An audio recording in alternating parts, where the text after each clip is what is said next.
बिस्मिल्लाहिर्रहमानिर्रहीम। हाज़िर महफ़िल, आर्ट्स काउंसिल का मंजर अकबर हाल और इस हाल में मौजूद तमाम अहले नक़्द नज़र मौजूद हैं और तकरीब है आज की सैयद सरवत ज़ुहा की, बल्कि उनके साथ एक शाम है आज। उनकी कई किताबें मंजर आम पर आ चुकी हैं। कमोबेश 6 किताबों के वो मुसन्निफ़ हैं और उनकी कई जिहात हैं उनकी तहरीरों की, जिनका ज़िक्र हम अभी जस्ता जस्ता स्टेज पे करेंगे। मैं बिला ताख़ीर दरख्वास्त गुज़ार हूँ आज की इस तकरीब के सदर गिरामी क़द्र इंतहाई मोहतरम मेरे डॉक्टर पीरज़ादा क़ासिम रज़ा सिद्दीक़ी से स्टेज पर तशरीफ़ लाइए। जी मेरी दरख्वास्त है आज की इस तकरीब के मेहमान ख़ुसूसी नामवर अदीब मुदीर हम सब के जाने चाहे पहचाने मोहतरम शकील आदिलज़ादा साहब से स्टेज पर तशरीफ़ लाए। आज की इस तकरीब के मेहमान एजाज़ प्रोफेसर सहर अंसारी, आपसे मेरी दरख्वास्त है स्टेज पर तशरीफ़ लाए।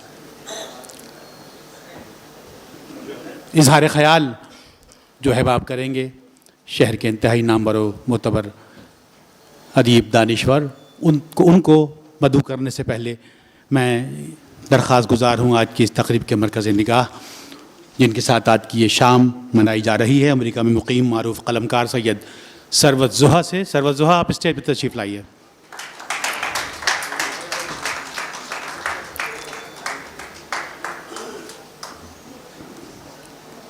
प्रोफेसर सहर अंसारी से मेरी दरख्वास्त है कि बराह रास्त स्टेज पर तशरीफ़ ले आएँ। मोहतरम कासिम जलाली, ये सारे नाम वो हैं जिनके बारे में हम बात करेंगे, जाने पहचाने इंतहाई मारूफ, आपसे दरख्वास्त है स्टेज पर तशरीफ़ लाएँ। मोहतरम ताजदार आदिल, आपसे मैं मुल्तमिस हूँ स्टेज पर तशरीफ़ लाइए।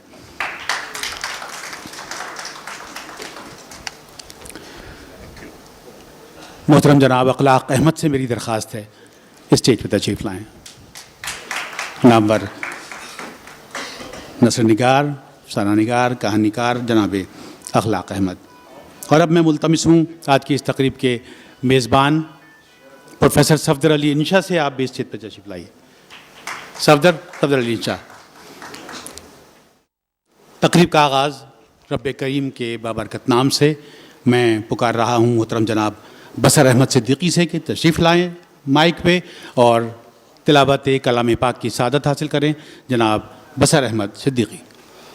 औज़ु बिल्लाहि मिनश शैतानिर रजीम, बिस्मिल्लाहिर रहमानिर रहीम। इज़्ज़स समाउन फतरत व इज़्ज़ल कवाकिबुन तसरत व इज़्ज़ल बिहारु फुजिरत व इज़्ज़ल क़ुबूर बुइसिरत अलिमत नफ्सु मा क़द्दमत व आखरत। या अय्युहल इंसानु मा गर्रका बिरब्बिकल करीम अल्लज़ी खलक़का फसव्वाका फ़अदलका फ़ी अय्यि सूरतिन मा शाअ रक्कबक कल्ला बल तुकज़्ज़िबूना बिद्दीन व इन्ना अलैकुम लहाफ़िज़ीन किरामन कातिबीन यालमूना मा तफ़अलून इन्नल अब्रार लफ़ी नईम व इन्नल फ़ुज्जार लफ़ी जहीम यस्लौनहा यौमद्दीन सुम्मा मा अदराका मा यौमद्दीन यौमा ला तमलिकु लिनफ़्सी शैअन वल अम्रु यौमइज़िल्लाह। सदक़ल्लाहुल अज़ीम। हज़रत अब्दुल्लाह बिन उमैर रज़ी अल्लाह तआला से रिवायत है कि हुज़ूर सल्लल्लाहु अलैहि वसल्लम ने फरमाया कि अपनी जाती हुई आँखों से दुनिया में अगर देखना चाहते हो क़यामत का मंजर, तो ये 3 सूरतों का मुताला कर लो, सूरह तकवीर, सूरह इंशिक़ाक़ और अभी जो मैंने आपके सामने पेश किया है सूरह इन्फ़ितार। थोड़ा सा मैं तर्जुमा पेश कर दूं ताकि थोड़ा सा आता उसका हो जाए। जब आसमान फट जाएगा और जब तारे बिखर जाएंगे और जब समुंदर फाड़ दिए जाएंगे और जब कब्रें खोल दी जाएंगी, तो उस वक्त हर शख्स को उसका अगला पिछला सब किया धरा मालूम हो जाएगा। ए इंसान, तुझे किस चीज़ ने अपने रब्बे करीम की तरफ से धोखे में डाल दिया? हरगिज़ नहीं, असल बात है कि तू जज़ा व सज़ा को झटलाता है, हालांकि तुम पे निगरान मुकर्रर है। सदाक़ल्लाहुल अज़ीम। सुभान अल्लाह, जज़ाकल्लाह। हाज़िर महफ़िल, तकरीब का आगाज़ जैसा कि मैंने अर्ज़ किया कि ये शाम मिज़ाह का उन्वान दिया है इस तकरीब को सफदर अली ख़ान ने। सफदर अली ख़ान मारूफ़ शायर, मुदीर, मुदीर इंशा रिसाला निकालते हैं और आप बैकड्रॉप पे देख रहे हैं कि इंशा के हवाले से हैदराबाद का जिक्र पहले है और ऑब्लिक करके कराची का जिक्र है। हैदराबाद का जिक्र इसलिए पहले है कि इन्होंने ये रिसाला हैदराबाद से निकालना शुरू किया, अब ये कराची मुकीम है, तो लिहाजा दोनों शहरों का हवाला बैकड्रॉप पे आपको नज़र आ रहा है। ये तकरीब एक ऐसे अदीब की पिज़िराई की तकरीब है। मैं इसे पिज़िराई की तकरीब कहना ज़्यादा मुझे अच्छा लग रहा है, क्योंकि शाम मिज़ाह ये ख़ुद बहुत शाम मिज़ाह में इसलिए ढल जाएगी कि जब ये मिज़ाह निगार सैयद ज़रवत ज़ुहा अपनी तहरीरें आपके सामने यहाँ समाअत के लिए आपको पेश करेंगे। ज़रवत ज़ुहा का मुख्तसर तारुफ़ मैं करवाता हूँ। तकरीब को तेज़ रफ्तारी से इसलिए आगे बढ़ाना है कि हम मुक़र्रिरीन हैं, आप देख रहे हैं इंतहाई नामवर और मारूफ़ दानिश्वर अदीब अपने अपने शोबे के माहिर स्टेज पे इस वक्त मौजूद हैं। सब गुफ्तगू करेंगे, बात करेंगे। ज़रवत ज़ुहा मिज़ाह निगार इनकी बुनियादी पहचान बन गई है अब, वरना ये शायर भी हैं, अफसाना निगार भी हैं, नावल निगार हैं, कॉलम निगार हैं, ड्रामे इन्होंने लिखे हैं और इनकी अब तक 6 किताबें अशात पजीर होके पिज़िराई हासिल कर चुकी हैं, जिनमें पहली किताब इनकी मज़ाहिया मज़ामून फ़क़ाहिया मज़ामीन का मजमुआ मज़ामीन के उन्वान से, और एक नावल इनका शाये हुआ अजब नसीबी जो पाकिस्तान की सियासी तारीख़ के पस मंज़र में है। इनका शेरी मजमुआ अरमानों के कूचे में शाये हो चुका है। इनका नावल हराम खोर को शाये हुआ, फसाना बना दिया, ये अफसाने हैं, और इनके अफसानों का एक और मजमुआ कहानी लिखते रहना। तो गोया हम अजहद शख्सियत के हामिल शायर, अफसाना निगार, कॉलम निगार, मज़ाह निगार, और अब इनकी ताज़ा किताब जो शाये हुई है वो है अभी हो रही है, अभी मंजर आम पर आई नहीं है, लेकिन इन्होंने उसके लिए बहुत से मज़ामीन जमा कर लिए हैं। वो दरअसल खाका है, बहुत से खाके हैं, खाका निगारी के मैदान में इन्होंने कदम रखा है। अहबाबियात के उन्वान से वो किताब इनकी मंजर आम पर आने वाली है, और मेरा ख़याल है, गुमान करता हूँ मैं, कि वो उन खाकों में से कुछ चीदा चीदा हिस्से आपकी समातों की नज़र अपनी बारी पे करेंगे, और आप देखिएगा कि वो उन्होंने किन के बारे में खाका किस तरह लिखा है और उनकी शख्सियत को किस तरह पोर्ट्रेट किया है। खाका आप जानते हैं किस तरह लिखा जाता है कि लतशगुफ्ता अंदाज से अपने दोस्त की खूबियों और ख़ामियों को बयान करता है लिखने वाला। तो ये मुख्तसर तआरुफ़ इनकी तहरीरों में मैंने देखा कि ये लफ्ज़ को तोड़कर उससे नई मानवियत निकालने की कोशिश करते हैं। इन्होंने लिखा शिकायत। अब शिकायत को उन्होंने मखसूस कर दिया ख़वातीन के नाम से, इसलिए उन्होंने कहा कि शी इसमें आता है। उन्होंने लफ्ज़ की जो उसकी प्रोनाउंसिएशन है उससे कहा हिकायत, तो वो इस तरह, इसी तरह हिकायत को उन्होंने मर्द से मंसूब कर दिया, उसमें ही का लफ्ज़ आ रहा है, ही उसको हे को उन्होंने ही। इस तरह एक इनका एक अंदाज़ है। जब आप इनके हिस्से सुनेंगे, इनके मज़ामीन के कुछ टुकड़े ये पेश करेंगे, तो आप जान पाएंगे कि ये किस तर्ज़ के मज़ाह निगार हैं। मैं बिला किसी ताख़ीर के चाहूँगा कि तारुफ़ के लिए मुदीर इंशा प्रोफेसर सफदर अली इंशा माइक पर तशरीफ़ लाएँ और इस तकरीब के हवाले से गुफ्तगू करें अपने उस मेहमान का जिनके लिए आज की तकरीब इन्होंने मुनक़्क़िद की है, और एक तारुफ़ी खिताब यहाँ फरमाएँ प्रोफेसर सफदर अली ख़ान। तशरीफ़ लाइए।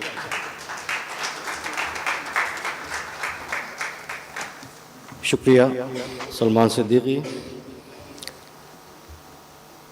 सदर नशीन डॉक्टर पिज़ादा कासिम साहब, आज के मेहमान खुसूसी जनाब शकील आदिलज़ादा साहब, आज के मेहमान एजाज़ी प्रोफेसर सहर अंसारी साहब, जनाब कासिम जलाली साहब, ताजदार आदिल साहब, अखलाक अहमद साहब, और आज जिनके एजाज़ में ये तकरीब सजाई गई है सैयद ज़रवत ज़ुहा साहब। मुझे ज़ाती तौर पर बेअंदाज़ा मसरत है कि मुझे और मेरे इदारे को इस तकरीब की मेज़बानी का शर्फ हासिल हो रहा है। ये इदारा इंशा गुज़श्ता 25 बरस से न सिर्फ़ ऐसी तकरीबात का इनेकाद कर रहा है बल्कि किताबों की इशाअत भी कर रहा है, जिसमें ज़रवत ज़ुहा की चौथी किताब अहबाबियात जो ज़ेर इशाअत है वो भी शामिल है, जो अनक़रीब शाया होने वाली है। इसी इदारे से सेमाई इंशा का गुज़श्ता 25 बरस से शाया हो रहा है और अनकरीब इसका सिल्वर जुबली नंबर शाया होने वाला है। गोया इस इदारे को, जिसका नाम इदारा इंशा है, और इस पर्चे को, जिसका नाम इंशा है, 25 बरस होने वाले हैं। इसी दौरान मैं प्रोफेसर हारून रशीद साहब को खुश आमदेद कहता हूँ इस तकरीब के अंदर।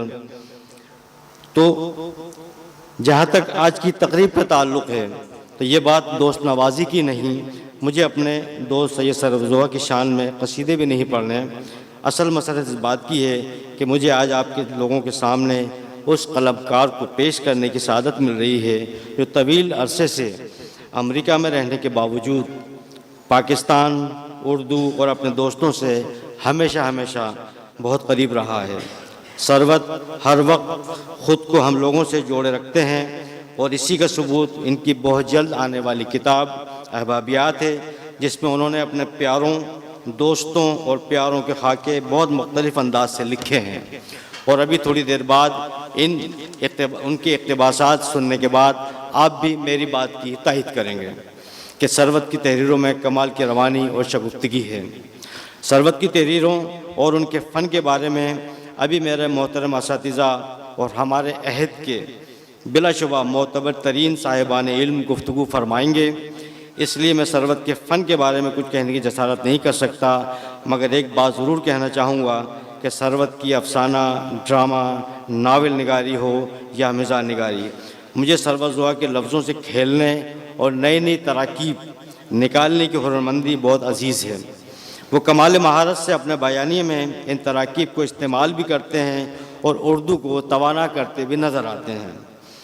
मैं मेज़बान होने के नाते मुख्तसरन इस फ़नकार के तारुफ़ और पस मंज़र के तौर पर चंद बातें ज़रूर पेश करना चाहूँगा, क्योंकि सरवज़ोहा हैं कौन, इसी का जानना हमारे लिए बहुत अहम है।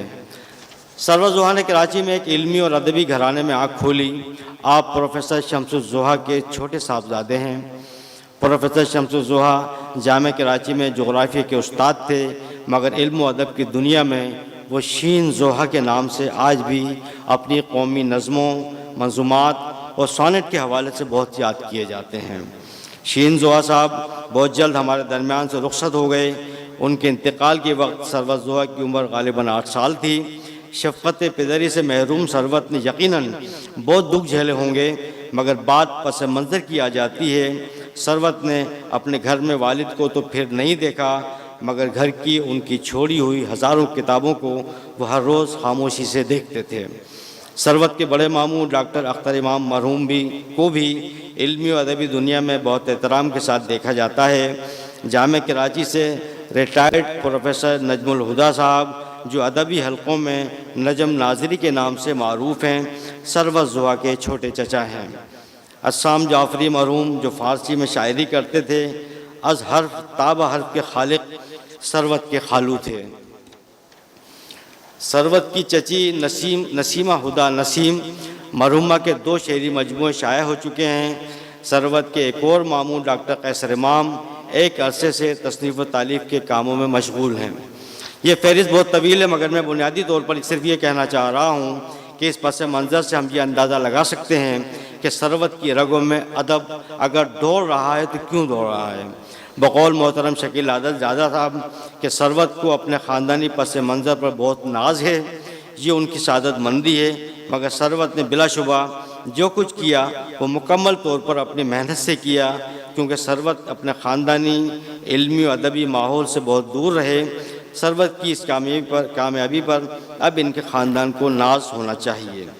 सरवत की ज़िंदगी का निस्फ से ज़्यादा दौर अमेरिका में गुजरा है। सरवत ने ये सब कैसे कर लिया, ये एक मुअम्मा है। सरवत कराची से इंटरमीडिएट करने के बाद तालीम हासिल करने के लिए अमेरिका चले गए। जदीद तरीन तालीम यानी कंप्यूटर साइंस में आला तालीम हासिल की। कुछ अरसे अमेरिका में ही नौकरी की, मगर बकौल सरवज़ोहा मुझे मेरी माँ की कशिश के अलावा भी कोई और खींच रहा था, और अब ये हम कह सकते हैं कि ये कोई और दर हकीकत अदब का जुनून था कि सरवत ने 80 की दिहाई की आखिर में कराची पहुंचने के बाद ही अपने भरपूर अदबी सफ़र का आगाज़ नहायत खामोशी से कर दिया। प्रोफेसर सार अंसारी साहब तस्दीक करेंगे कि ये वो दौर था जब माहनामा अफ़कार में किसी भी कलमकार के लिए छपना एक बहुत बड़ा एजाज़ होता था। सरवत का अदबी सफ़र शुरू हो गया और ये सफ़र आज तक नहीं थमा। अमेरिका ने इनसे ना इनका कलम छीना, ना उर्दू और ना इनका जुनून। माशाअल्लाह सरवत अपनी अमली ज़िंदगी में अपने शोबे में भी हुनूस कमालात दिखा रहे हैं।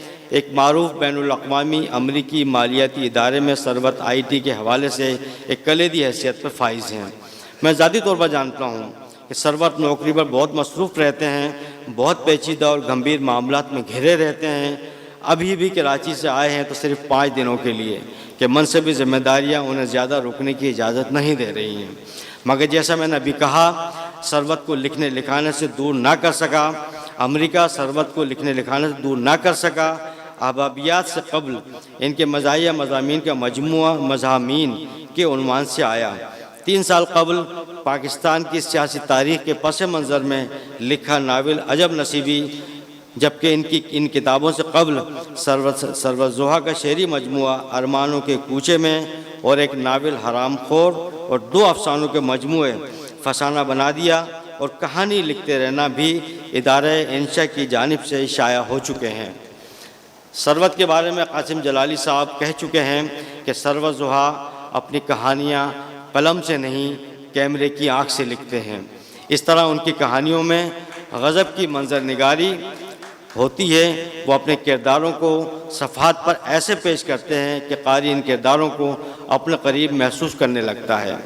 सरवत ज़ोहा शिकागो में उर्दू और पाकिस्तान के हवाले से बहुत मुतहर्रिक हैं। कई बरसों कबल उन्होंने अपने साथियों आसिफ सलीम, इशरत अल्लाह दित्ता और फ़र्रुख ख्वाजा के साथ मिलकर फ़न गाम आर्ट ग्रुप और साज़ो आवाज़ इंटरटेनमेंट की बुनियाद डाली। आलमी मुशायरे भी कराते हैं। रूबरू के नाम से मुस्तकिल अदबी महफ़िल भी होती हैं। सरवत नॉर्थ अमेरिका में उर्दू स्टेज पर बहुत काम कर रहे हैं। उनका इदारा अब तक 6 उर्दू खेल पेश कर चुका है। सरवत ज़ोहा तमाम खेलों में बुनियादी तौर पर पाकिस्तानियत, ज़बान, अदब और तहज़ीब के पहलू बहुत सलीक़े से तहरीर करते हैं और हिदायत भी देते हैं। सरवत ज़ोहा ने अंग्रेज़ी थिएटर की तर्ज पर शिकागो में मौजूद कम्युनिटी के लिए उर्दू में मोनोलॉग को भी मुतारिफ़ कराया, जिसको बेहद पज़ीराई हासिल हुई। उनका ताज़ा मज़ाहिया स्टेज खेल ABIC 3 माह कबल शिकागो में बहुत कामयाबी से पेश किया गया, जिसमें मरकज़ी किरदार अदा करने के लिए हमारे स्टेज के मुमताज़ फ़नकार आफ्ताब आलम अपनी टीम के साथ अमेरिका गए थे, जिसमें मोहम्मद इफ्राहिम और अमजद राना खुसूसी तौर पर शिकागो गए थे। ये लोग यहाँ मौजूद भी हैं इत्तेफाक से।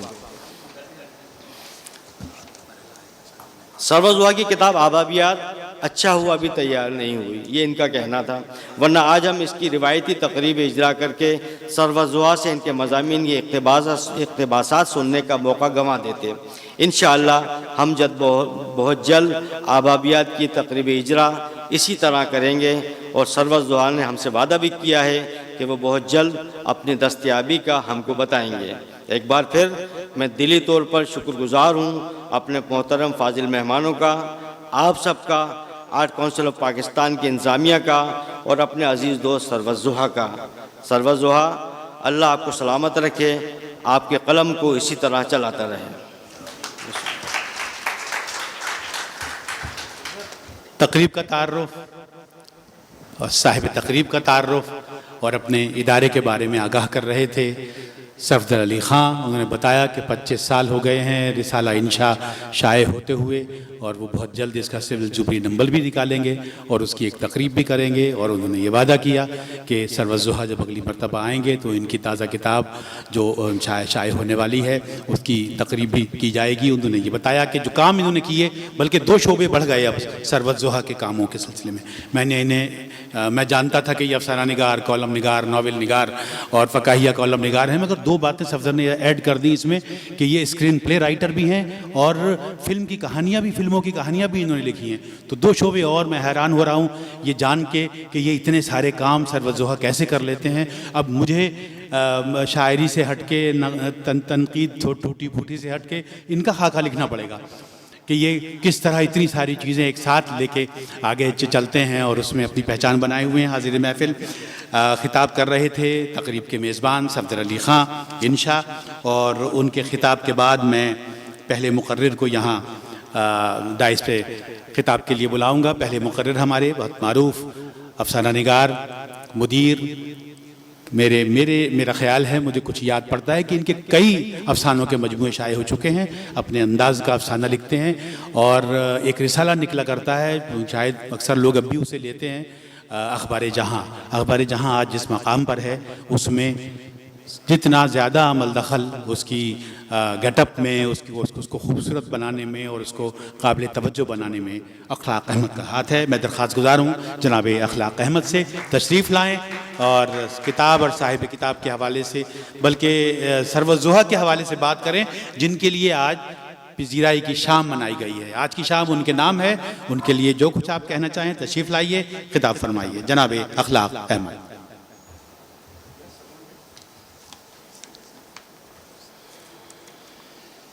जनाब सदर,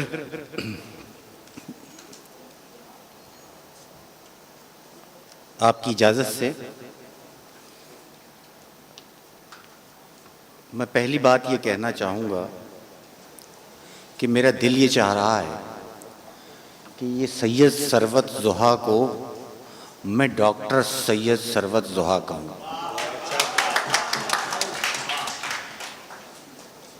एक तो बात ये है कि जो मज़ाह लिखता है वो असल में मसीहा होता है। वो हमारे ज़ख्मों पे सुबह से शाम जो तकलीफ़ें होती हैं, जो परेशानियां होती हैं, उन पर थोड़ी देर के लिए मरहम रखता है। दूसरी बात ज़रा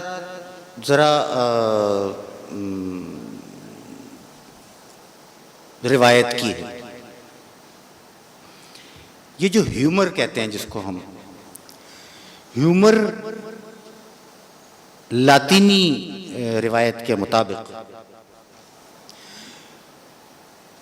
सयाल मादों को कहते हैं जनाब अली, जो बदन में मौजूद होते हैं।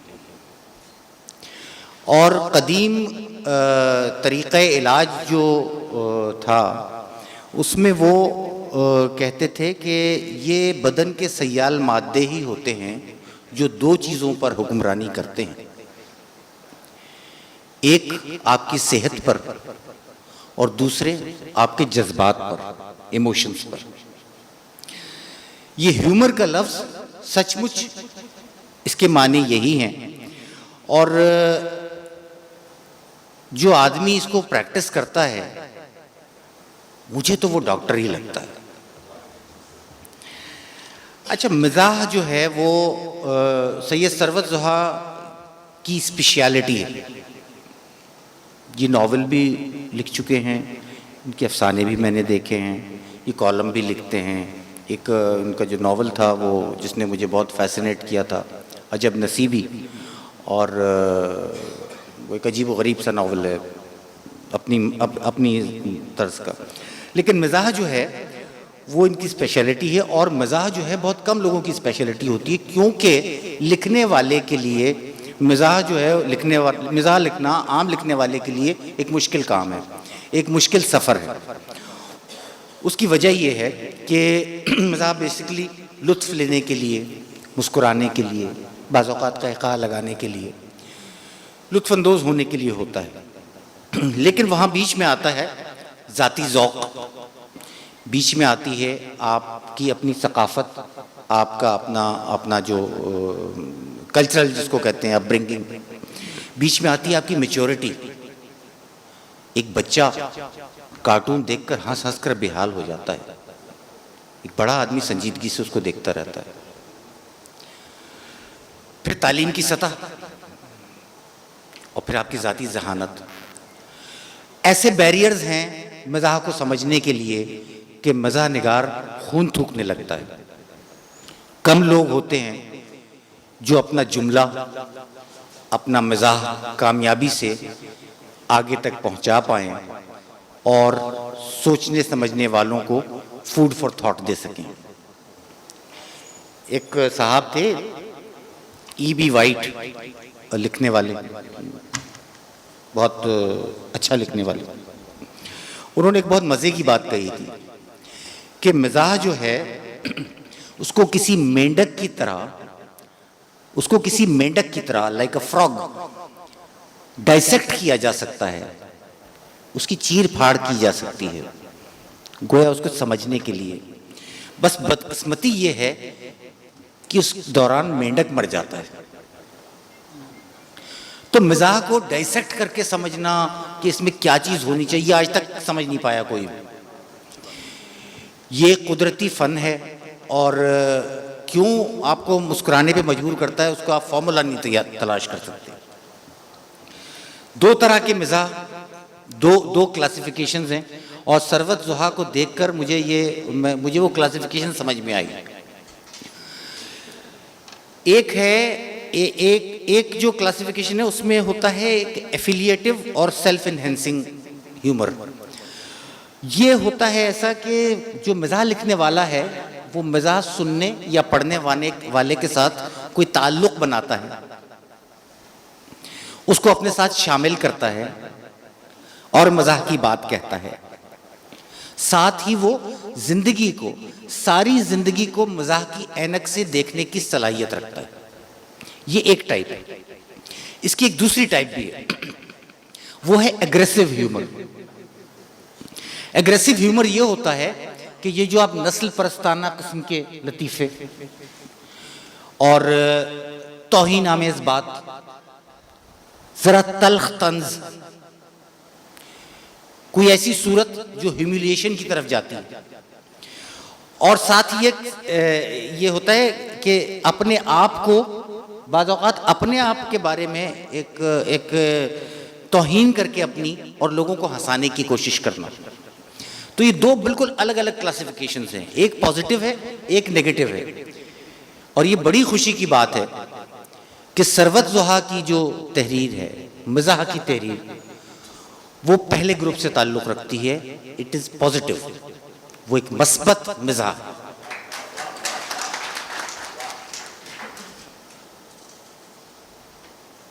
बहुत एक तरह का पैगंबराना काम है जो ये कर रहे हैं और जो ये करने के माहिर हैं।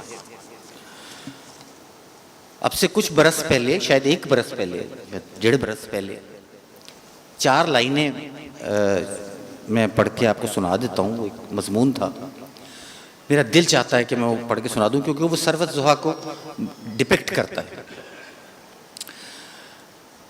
2 लाइनें बिल्कुल इफ्तिताह से, 2 सत्रें और बाकी इख्तिताम पे हैं।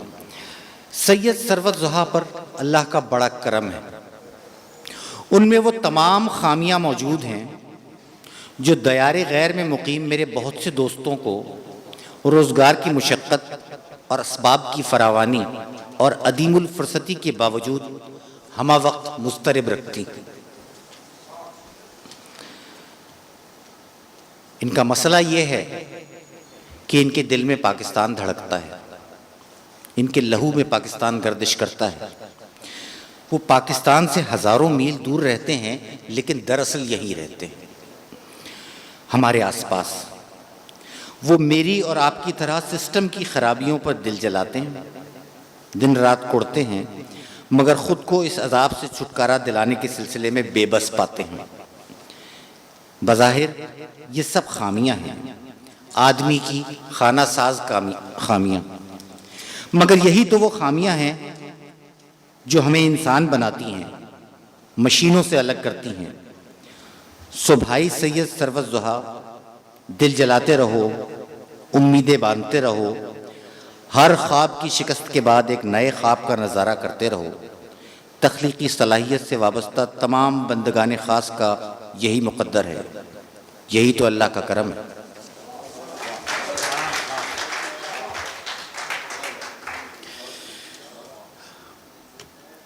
सैयद सरवत ज़ुहा को डॉक्टर का खिताब दे गए हैं अखलाक अहमद साहब, और उन्होंने कहा कि मज़ाह पेश करना एक मसीहा का काम है, इसलिए कि इस दुख दर्द और अलम के इस माहौल में जिसमें हर शख्स अपनी अपनी परेशानियों का शिकार है, अगर कोई लिखने वाला उसके होठों पर थोड़ी देर के लिए ही सही मुस्कुराहट ले आता है तो ये इससे बड़ी मसीहाई हो नहीं सकती।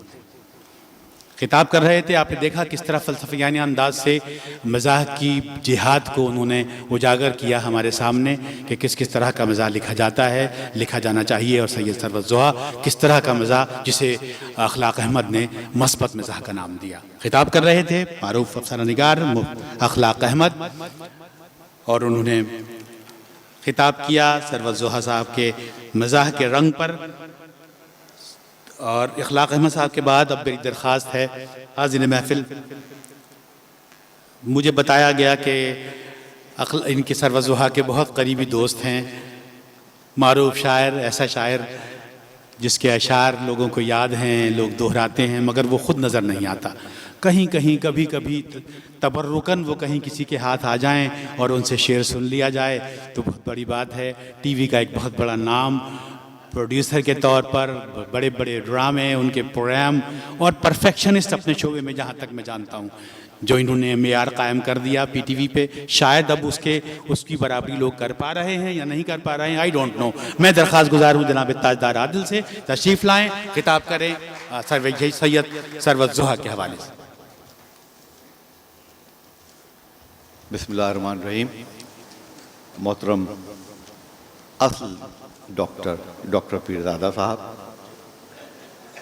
प्रोफेसर सहर अंसारी साहब, मोहतरम जनाब शकील आदिलज़ादा साहब, जनाब कासिम जलाली साहब, जनाब अखलाक अहमद साहब, सफदर अली खान इंशा साहब, सलमान साहब, और इस महफिल के गोया दूल्हा जिसको कहा जाए जनाब सैयद सरवत ज़ुहा साहब, और हाज़रीन इकराम।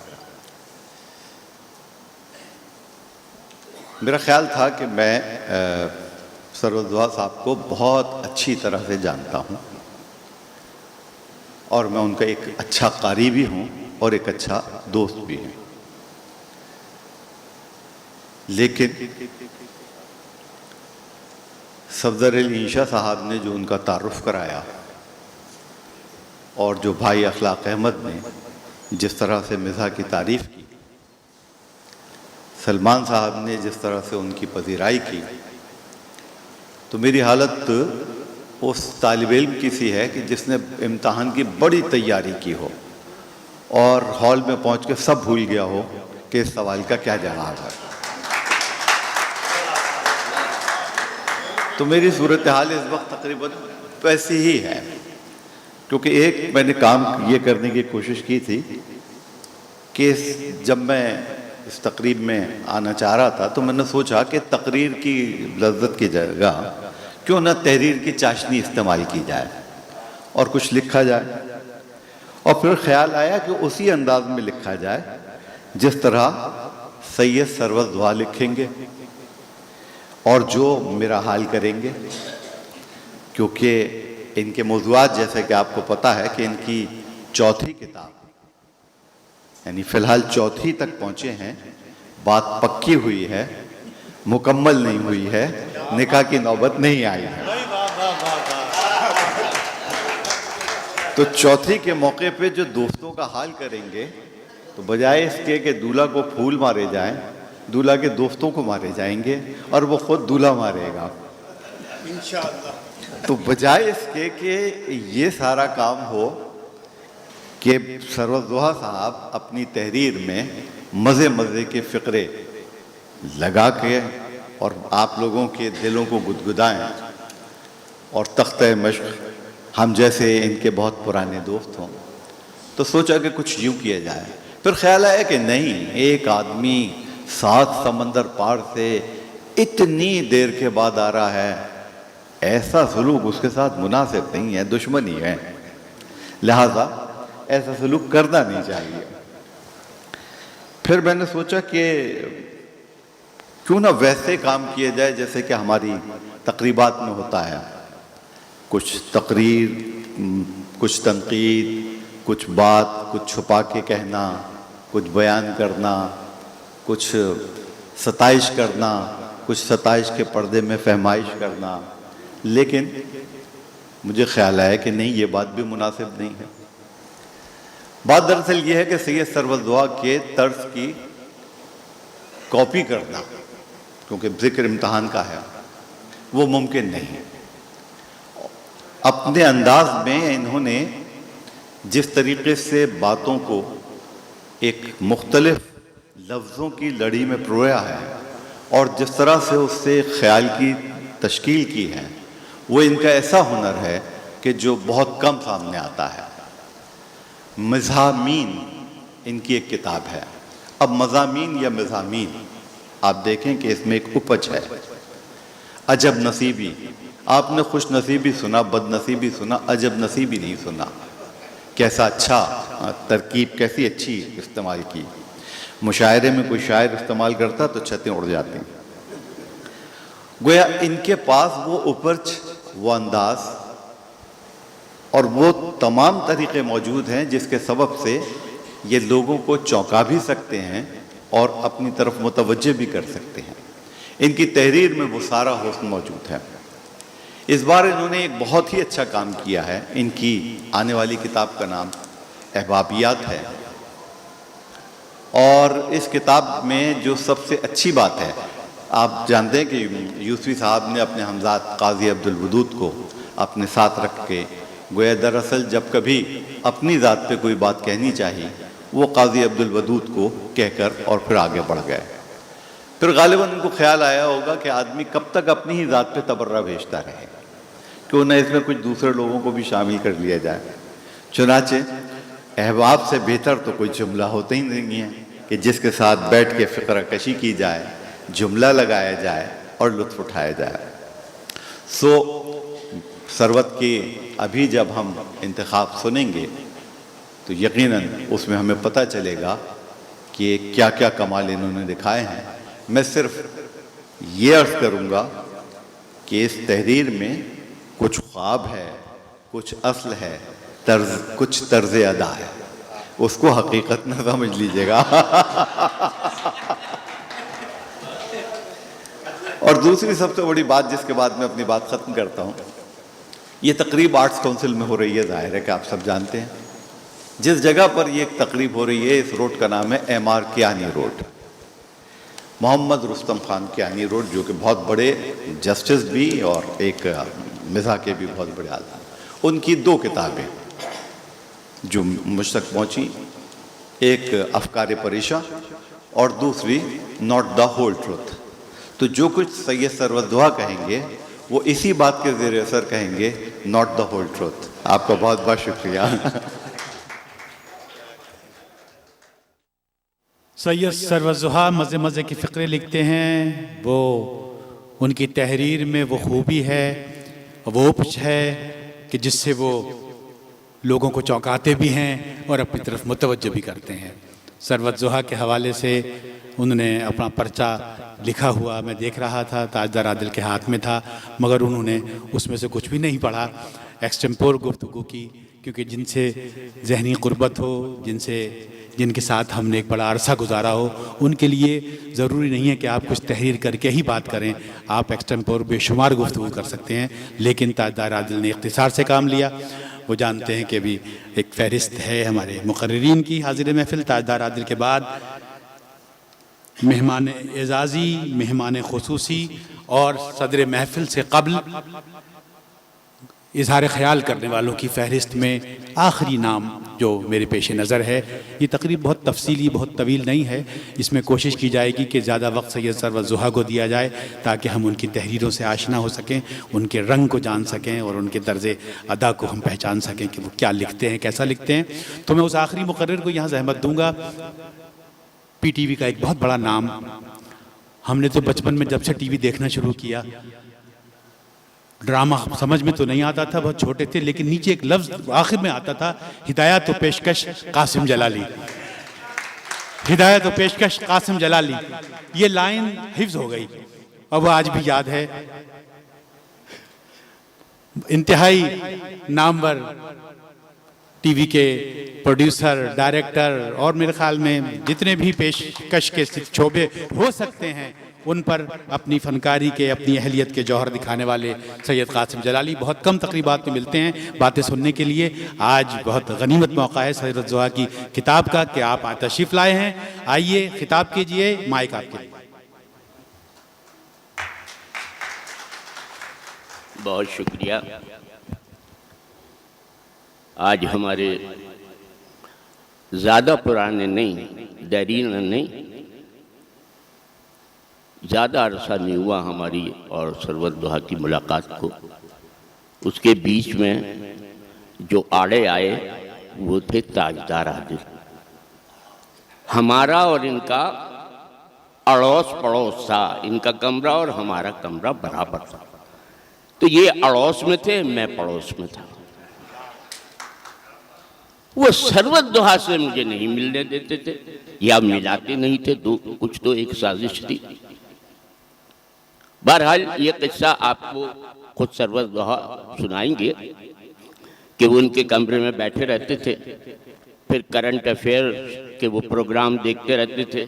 फिर करंट अफेयर में भी ताजदार आदिल साहब शायराना हुदूद उसमें इस्तेमाल कर लेते थे अपनी जुरिडिक्शन में। तो ये उनकी खूबी थी। अभी 2 दिन पहले मेरे पास सरवत ज़ोहा साहब तशरीफ़ लाए, बड़ा अच्छा लगा। फिर मैंने उन्होंने जो कार्ड छापा है, इनविटेशन, दावतनामा, तो मैंने उसको देखा, फिर इन्हें देखा। मैंने कहा सरवत ज़ोहा साहब, ये आप कंप्यूटर की लाइफ में अपनी पूरी जिंदगी गुजार रहे हैं और इसने आप ही को पिचका के रख दिया। समझ में नहीं आया ये इतनी स्याही आपके ऊपर कैसे मल दी गई। और बल्कि मैं तो ज्यादा बुजुर्गी देख रहा हूं, सफेदी है आपके चेहरे पे। तो ऐसे कंप्यूटरों को लानत भेजें। आप कोई अपना कंप्यूटर इजाद करें, भाई आपके पास है, कभी आपने सोचा नहीं, गौर नहीं किया।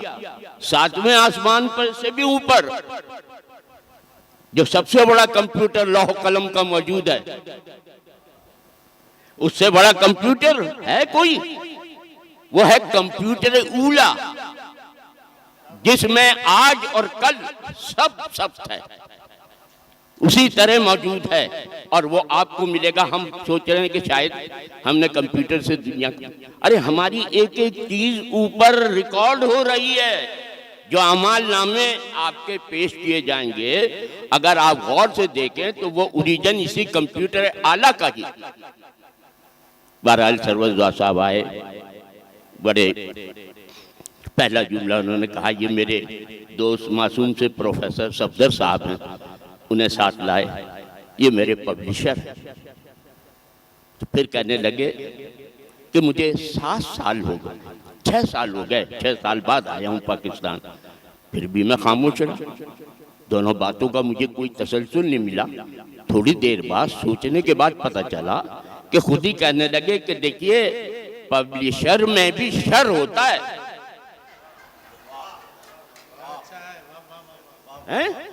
जब शर होता है तो फिर मेरी पता नहीं 6ठी हिस्स या 7वीं हिस्स चौकी।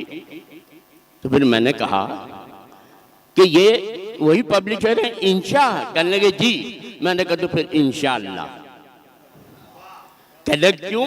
मैंने कहा इसलिए कि इन्होंने पहले साल आपसे कहा होगा कि छप रही है, फिर 1 साल बाद फिर जवाब दिया होगा कि हाँ हाँ काम चल रहा है, आपकी किताब छप रही है। इस तरह 6 साल गुजर गए। तो अब वो इंशाअल्लाह उनका मुकम्मल जब हुआ, अब हमने कहा अब हमारी बारी है कि हम माशाअल्लाह कहें, सुभान अल्लाह कहें। अच्छा, हम उस किताब को पढ़ के माशाअल्लाह और सुभान अल्लाह भी कह देंगे, लेकिन हमारे बाद वाले क्या कहेंगे जिन्हें पसंद नहीं आएगी? माज़अल्लाह, अस्तगफिरुल्लाह।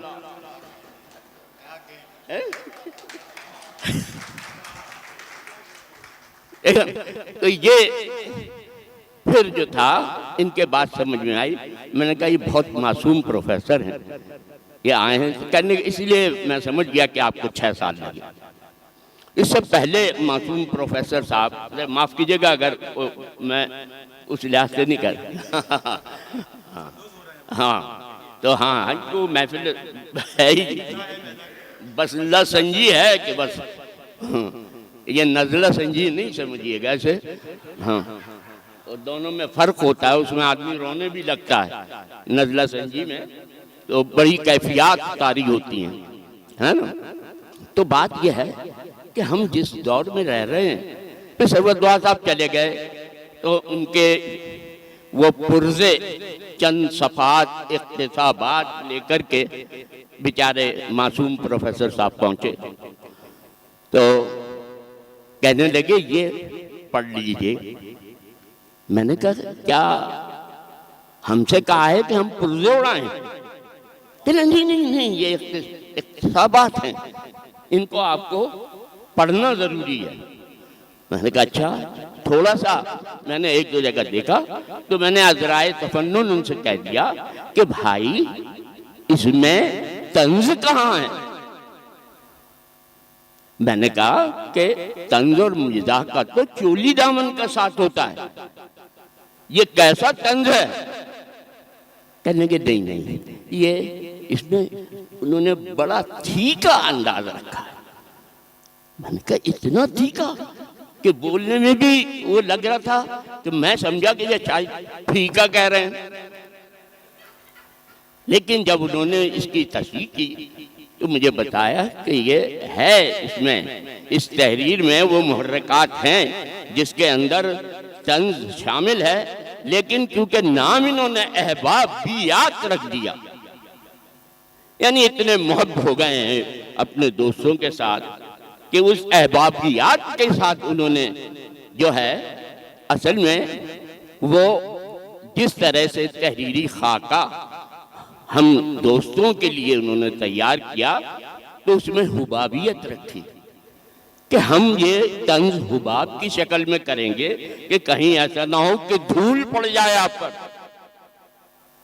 और हुबाब के रंग जब होंगे तो उसके अंदर जाहिर है कि कोई ना कोई ऐसा अंक जरूर आ जाएगा।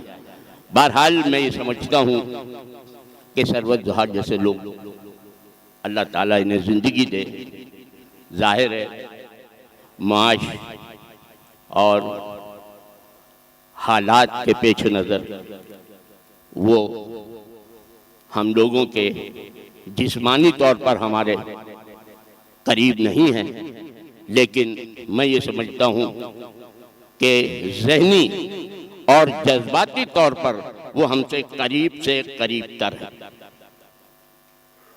और दूसरी खूबी है कि सरवत साहब ने जिन रिवायात को तोड़ा, अरे हमारे यहाँ तो वैसे ही वात रह गई है, रिवायात क्या है ना, तो जिन रिवायात को तोड़ा और उन रिवायात को उन्होंने दरायत में तब्दील किया और उस दरायत को दोबारा रिवायत की तरफ ले आए, तो ये इनकी खूबी है।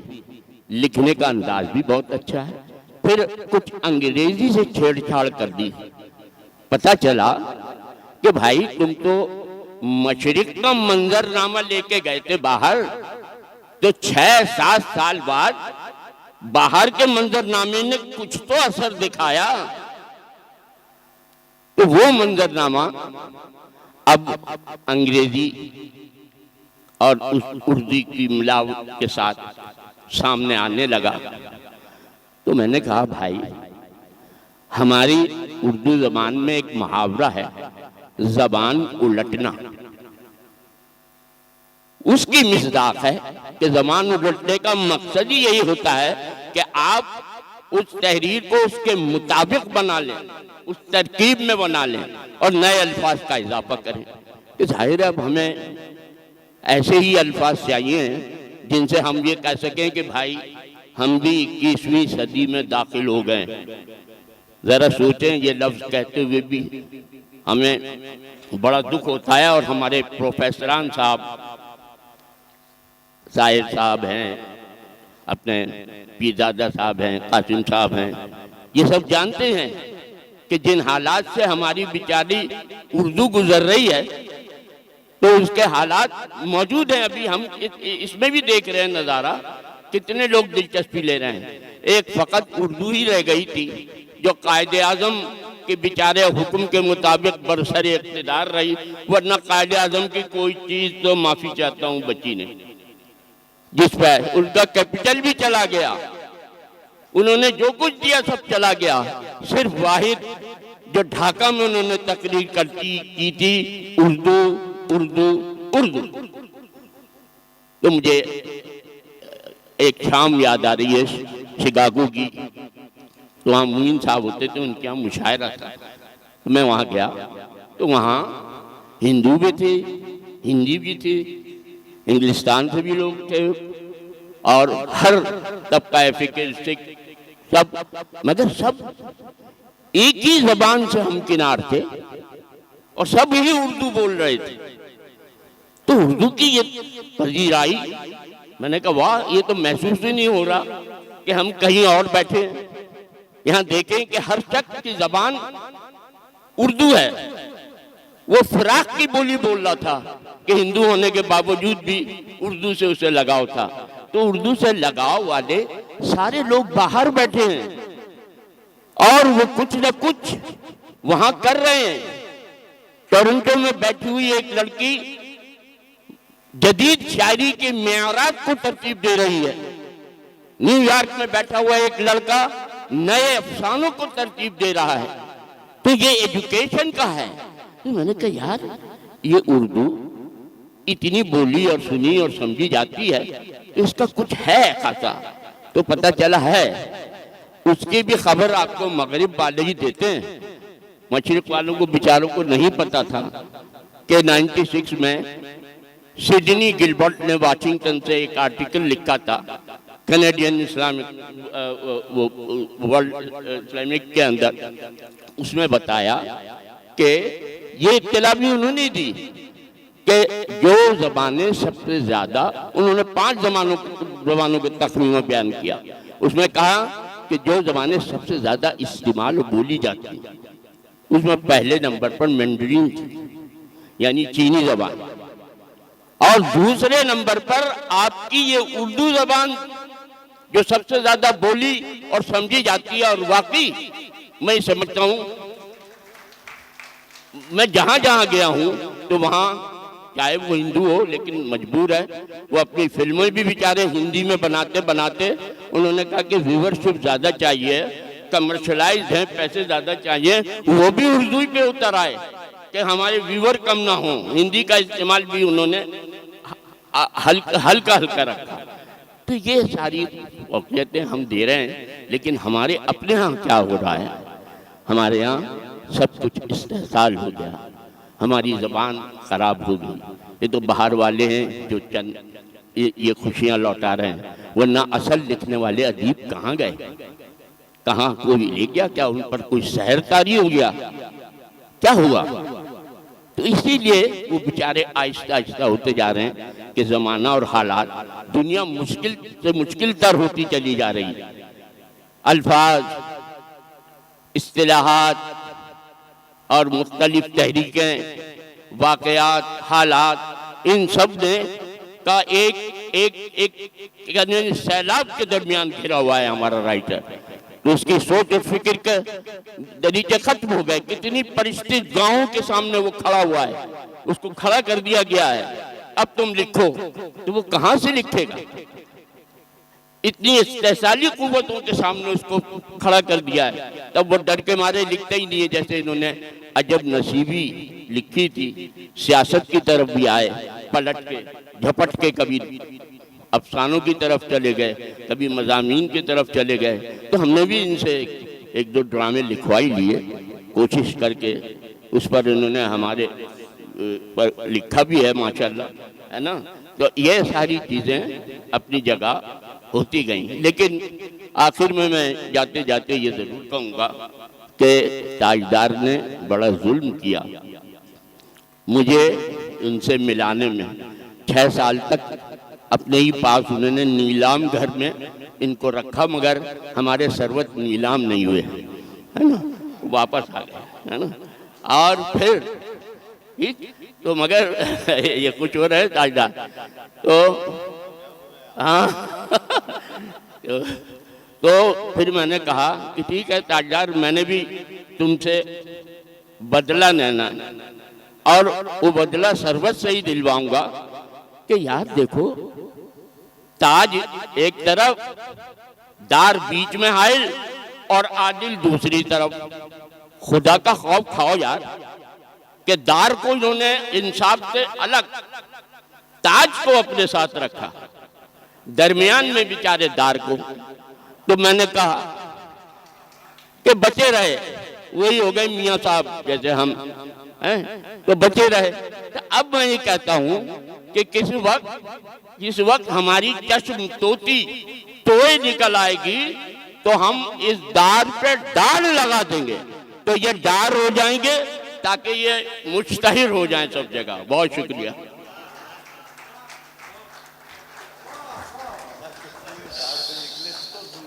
हाँ, जो कुएं यार से निकले तो सूएदार चले। आज ने महफिल आपने मोहतरम कासिम जलाली की तल्ख व तुश गुफ्तगू सुनी, कई जिहाद पे फैली हुई गुफ्तगू आपने देखा, ज़बान का मुकदमा कितनी खूबी से उन्होंने पेश किया आपके सामने सरवत ज़ुहा के हवाले से। और पब्लिशर में शर होता है, कैसे कैसे जुमले बोल के चले गए आप। वाकई मज़ाह की शाम अब लग रहा था आपके खिताब के बाद कि वाकई मज़ाह की वो शाम रवां दवां है।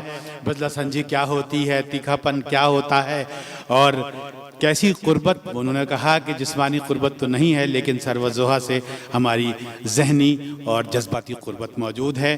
अंग्रेज़ी ज़बान को उन्होंने कहा और ज़बान उलटना, क्या क्या बातें, कितनी खूबसूरत गुफ्तगू आपने की कासिम जलाली साहब। लुत्फ़ आ गया, बहुत बहुत शुक्रिया, आप तशरीफ़ लाए और आपने खिताब किया। सैयद कासिम जलाली आज की इस तकरीब के आखिरी मुकर्रिर थे। इनके बाद मैं ज़हमत दूंगा आज की इस तकरीब के मरकज़ निगाह जिनके लिए ये शाम मनाई गई, शाम सजाई गई, सफदर अली खान साहब इंशा ने अपने रिसाले के प्लेटफॉर्म से ये तकरीब मुनक़िद की। तो अब मैं दरख्वास्त गुजार हूँ सरवत ज़ुहा से आज की तकरीब के मरकज़ निगाह, मारूफ जो कुछ भी इनके लिए कहा गया, नावल निगार, अफसाना निगार, ड्रामा निगार, फिल्म निगार, बहुत कुछ। सैयद सरवत ज़ुहा। बिस्मिल्लाहिर्रहमानिर्रहीम। साहब सदार डॉक्टर पीरज़ादा कासिम साहब, मोहतरम शकील आदिलज़ादा भाई, प्रोफेसर सहर अंसारी साहब, इखलाक अहमद भाई, मोहतरम कासिम जलाली साहब, ताजदार आदिल भाई, सफदर अली ख़ान साहब और सलमान सिद्दीकी साहब, ख़वातीन हज़रात, बात यह है कि कराची मेरा शहर इसलिए नहीं कि मैंने यहाँ आप खोली। कराची से मेरा ताल्लुक़ इसलिए है कि इससे मेरे बुज़ुर्गों की निस्बत है। यहाँ वो पीला स्कूल है जिससे मैंने पढ़ा, यहाँ आयशा भवानी कॉलेज है जिससे मैंने पढ़ा, यहाँ मेरे दोस्त रहते हैं, यहाँ आप लोग रहते हैं, और सबसे बड़ी बात कि यहाँ मेरे वालिद का मज़ार है। तो कराची तो ऑफ कोर्स मुझसे जुदा नहीं हो सकता। अब रही बात शिकागो की, तो ताजदार भाई मुझे याद है इसी जगह मेरा ख्याल है कुछ साल पहले मैंने ये जिक्र किया था कि अमेरिका छोड़ने के लिए अमेरिका जाना पहले ज़रूरी था। मैं इसलिए अमेरिका में रहता हूँ।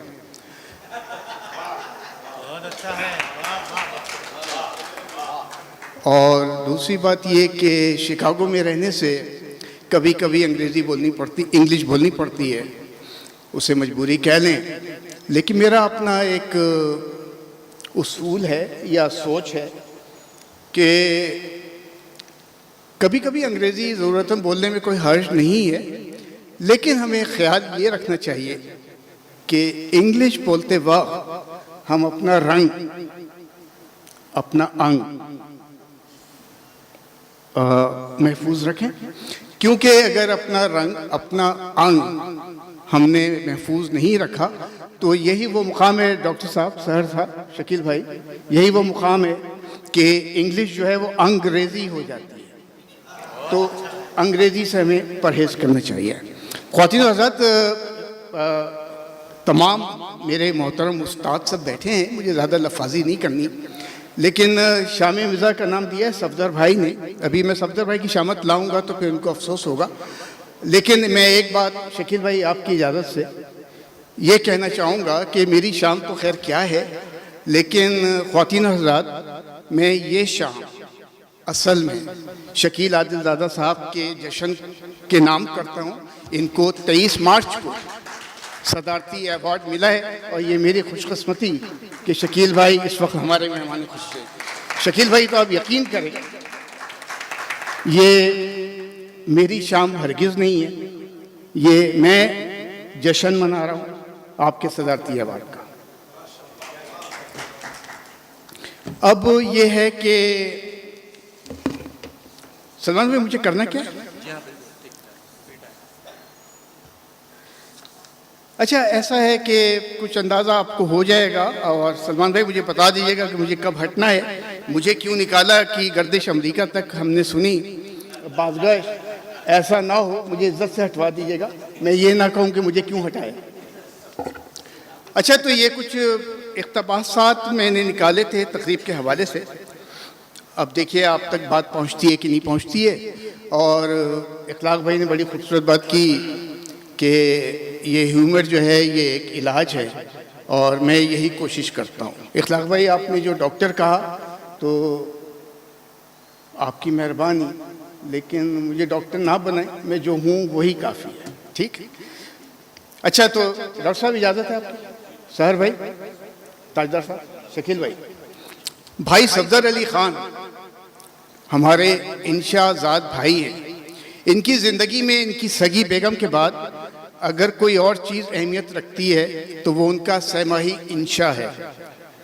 नहायत सादा तबीयत के मालिक हैं, ना समझने वाली कोई बात नहीं करते। उनसे बात करें तो आपको महसूस होगा कि इखलाक अहमद के अफसाने पढ़ रहे हैं, यानी सादा सच्चा बयानिया, किसी किस्म का कोई फ़लसफ़ा नहीं। इसलिए इखलाक अहमद के अफसानों में बयान की बहुत खूबसूरती है। हर सतर खुद ब खुद कारी के दिल में घर कर जाती है। कोई भी भला आदमी ना इखलाक अहमद की कहानियों की सच्चाई का मुनकिर हो सकता है और ना सफदर अली ख़ान की सच्चाई का। सफदर अली ख़ान को देखकर कोई ये नहीं कह सकता कि ये पब्लिशर है। जलाली भाई, थोड़ा रिपीट हो रहा, आपने जिक्र कर दिया। कह सकता कि पब्लिशर भी है। ये मैं इसलिए कह रहा हूँ कि ये बात बहुत कम लोग समझते हैं कि अंग्रेज़ी लफ्ज़ में पब्लिशर असल में उर्दू ज़बान, शर लफ्ज़ जो है उर्दू ज़बान से लिया गया है। मगर आप यकीन करें, सफदर साहब में शर की कोई अलामत मौजूद नहीं है। सफदर साहब का फ़ोन आया, फरमाया सुना कराची आ रहे हैं। मैंने कहा हाँ, मैं अपने चचा नजम नाजरी से मुलाकात नहीं हुई, थोड़ा वक्त निकाला है, मैं आ रहा हूँ। सफदर साहब की किताब अभी हाल में आई है, किताब का नाम है आ-बै। मैंने उन्हें बताकर उनकी किताब के अधूरे नाम में मुझे मार खुद लगवा लिया। कहने लगे आ जाए, हमारे लिए कुछ वक्त निकाल एक तकरीब करते। तकरीब में चिल्लाया हाँ। मैंने कहा यार सफदर भाई, तकरीब लफ्ज़ से मेरे बदन में झुरझुरी पैदा हो जाती है। मैं ना चाहूँ तो भी एक ख़ास तकरीब का ज़माना याद आ जाता है। भाई सफदर ने तफसील जानने में दिलचस्पी जाहिर की और मैं सफदर की कोई बात नहीं टालता। घर में कई दिनों से मेहमान की हर शाम मौजूद थी। छोटा सा घर, लोग ज़्यादा, कोई भी वापसी पर माहिल नज़र नहीं था। रात को फर्श पर बिस्तर लगता, यहाँ से वहाँ तक लोग ही लोग। सच ये है कि रात का मंजर हिजरत के बाद कराची में वजूद आने वाला महाजिरों का कैंप लगता था, हाजी कैंप लगता था। एक दूर के अजीज़ जो मुल्तान से आए थे, वो सोते भी थे मुंह पर पाकिस्तान का झंडा डालकर। पूछा ऐसा क्यों, तो बोले चाहता हूँ अगर सोते हुए जान जाए तो इसी झंडे तले जाए। कम से कम 15 रातें मैं यही दुआएं मांगता रहा कि खुदा इस मेहमान की आरजू पूरी कर दे, मगर वो वक्त मेरी दुआओं की कबूलियत का नहीं था। मैं हो चुका था घर में हर की तवज्जो का मरकज़। रात को फुप्पी बादाम दे जाती, बुमानी सर में सरसों का तेल डाल जाती, खाला शहद मेरे सिरहाने रख जाती, चच्ची चारों कुल पड़ जाती। ओ फिर क़यामत थी क़यामत। मैं किसी बात पर हंसता तो किसी बुजुर्ग की आवाज़ आती, दांत ना निकालो, ऐसे मौके पे हंसना बेहयाई। मैं खामोश या संजीदा रहता तो घर आई खाला की नंद अम्मी से कहती कि लगता है खुश नहीं है, किसी और को पसंद करता है, अब भी वक्त है रुकवा दो। मेरे कपड़े मेरी अलमारी से पहनकर बहुत सारे लोग मेरे सामने दंदना रहे होते थे और सितम ये कि मैं कुछ कह भी नहीं सकता था। भावलपुर से, जलाली भाई, भावलपुर से जो खालू आए वो अपने भाई को भी ले आए। एक दिन मैंने मौसूफ को देखा, वो मेरा एक कीमती ब्रांड का रॉब रो पहने इतराए फिर रहे थे। मैंने उनको अभी घूरा ही था कि उन्होंने मैं चौंका ही था कि मेरा रोब उनको लंबा क्यों नहीं हुआ। वो मुस्कुराए, क्या देख रहे हो, अब ठीक है ना मेरे साइज का। वो मगर मेरा गला सूख रहा था। घबराओ नहीं, मैं जान गया तुम हैरान हो कि ये मुझे लंबा क्यों नहीं हुआ, मैं बताता हूँ। वो उठकर अपने सूटकेस की तरफ गए। यार ये इतने कीमती तौलिए का था, मैंने बहुत एहतियात से उसे नीचे से काट लिया, दोनों काम हो गया। वो मनहूस मुस्कुराहट मैं आज तक नहीं भूल सकता। दोनों काम, मैं चीखा, हाँ दोनों काम, ये मेरे नाप का हो गया। और ये देखो मैंने छोटे छोटे टॉवल बना लिए हैं। तुम जानते हो भावलपुर में गर्मी बहुत है, वेस्पा चलाते हुए हाथ फिसलता है। वो तो जब फिसलेगा जब आप जिंदा रहेंगे। मैंने उनकी गर्दन पकड़ ली, उनकी गर्दन दबोच ली। उनकी आंखें बंद हो रही थी मगर खालू ने उनको बचा लिया। जो हुआ गलत हुआ, मुझे अफसोस है, मगर इस गैर इखलाकी हरकत का फ़ायदा ये ज़रूर हुआ कि मेरी बारात के दस्ते से एक खालू और एक उनका नाहंजार भाई ज़रूर कम हो गया। अब तकरीब के आखिरी लम्हात भी देख लें। मैं जब ज़िंदगी दाव पर लगाकर उस जगह इब्हाम पहुंचा जहां जाना था मुझे, मेरी किस्मत देखें। वो साहब जिनको चंद लम्हों बाद मेरा ससुराली हो जाना था, वो बुकराती, फलसफी, सिक्काबंद नक़ाद और मुफक्किर तो थे ही, मगर उन्हीं दिनों सितम बालाए सितम। शकील भाई वो अखबार में पाबंदी से कॉलम भी लिखने लगे थे और वो दानिश्वर मशहूर हो गए थे। उन्होंने उस सजी सजाई गाड़ी से निकलने में मेरी मदद की, मुझे बाहर निकाला, मगर बगल से उसी दिन का तय किया हुआ अखबार निकालकर मुझको थमा दिया। ये आज रात ही पढ़ लेना, मेरा ताज़ा कॉलम है, बहुत अहम मौजू है। नक़ादों की पैदाइश में नुमायां कमी और उसके अदब पे मनफी असरात। मेरा सर ना घूमता तो बात ताज्जुब की थी, मगर नहीं, अभी मेरे सर को और घूमना था। उन्हीं ससुराली बुजुर्ग ने मुझे गौर से देखा और फिर मुझसे पूछा, क्यों मियाँ, कहो आना कैसे हुआ। उफ मेरे खुदा, वो क्या लम्हा था। बाद में मैंने इसका गिला अपनी बीवी से किया। वो हंसी और उसने कहा, आप तो खुशकिस्मत हैं, बाजी को देखिए।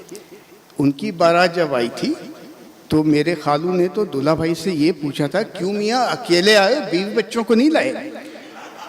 दूल्हा भाई तो शेरवानी की अंदर वाली जेब से टीटी भी निकालने वाले थे, मगर मेरे मामू ने देख लिया और खालू को बचा लिया। काश तुम्हारे दूल्हा भाई टीटी हमेशा ऊपर वाली जेब में रखते, मैंने आ भरकर कहा। ये तो भी तकलीफ की बात, मगर इस शरई तजुर्बे से ये इल्म ज़रूर हो गया कि सास का एहतराम बहुत ज़रूरी है। क्योंकि शादीशुदा ज़िंदगी से अगर सास को निकाल दिया जाए तो सिर्फ राहत बचती है, और आप ये कह सकते हैं कि ज़िंदगी सिर्फ राहत का नाम नहीं है। इस बात से साहबे इल्म ये कह सकते हैं कि शायद मेरे सास से ताल्लुकात ख़राब हैं। नहीं, ऐसा नहीं, बल्कि सच तो ये है कि ये अताए बेअताई के बाद तो मैं डॉक्टर पीरज़ादा कासिम के और भी करीब आ गया हूँ। ऐसा मुमकिन ही नहीं कि मैं अपनी बीवी और सास को एक जगह देखूं और डॉक्टर साहब मुझे याद ना आए। एक ही दास्तान शब, एक ही सिलसिला तो है, एक दिया जला हुआ, एक दिया बुझा हुआ।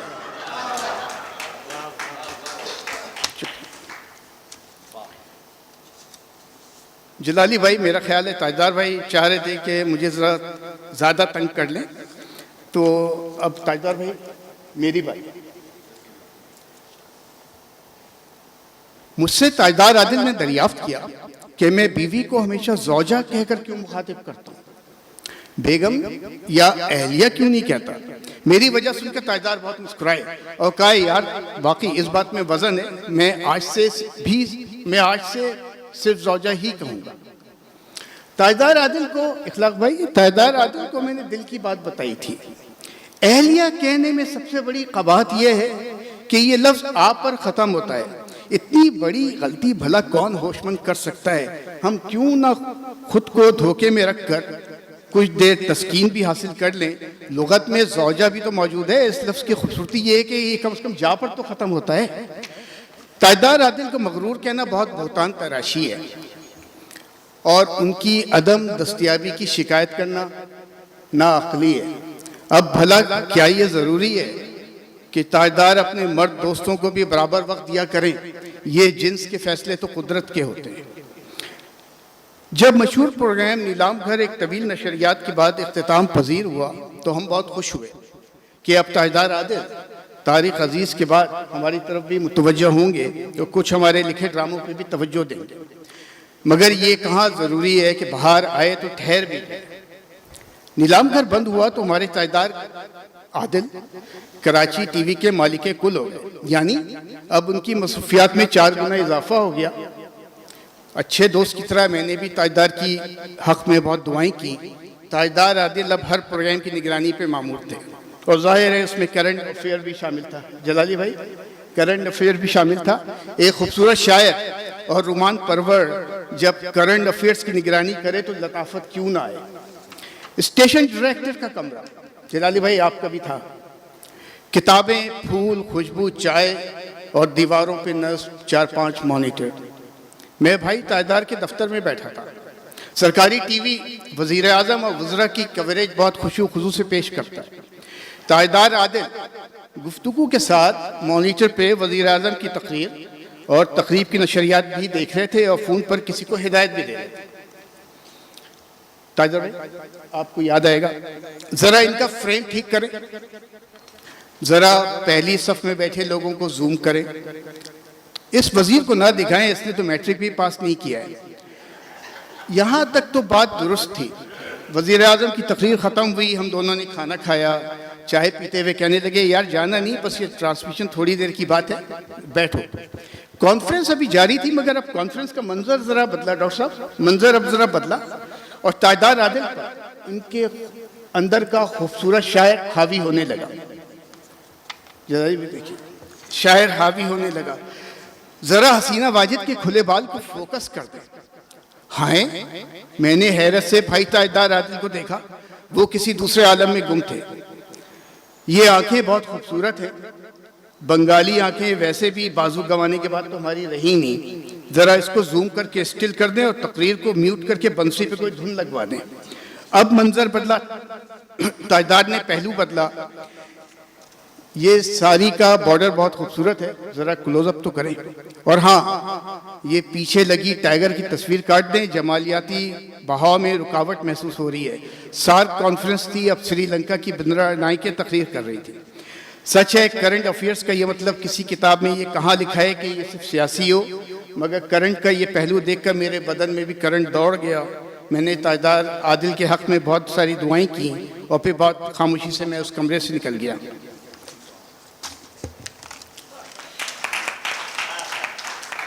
हमारी बेरंग जिंदगी में सबरंग दाखिल करने वाले हमारे मोहतरम दोस्त शकील आदिलज़ादा हैं।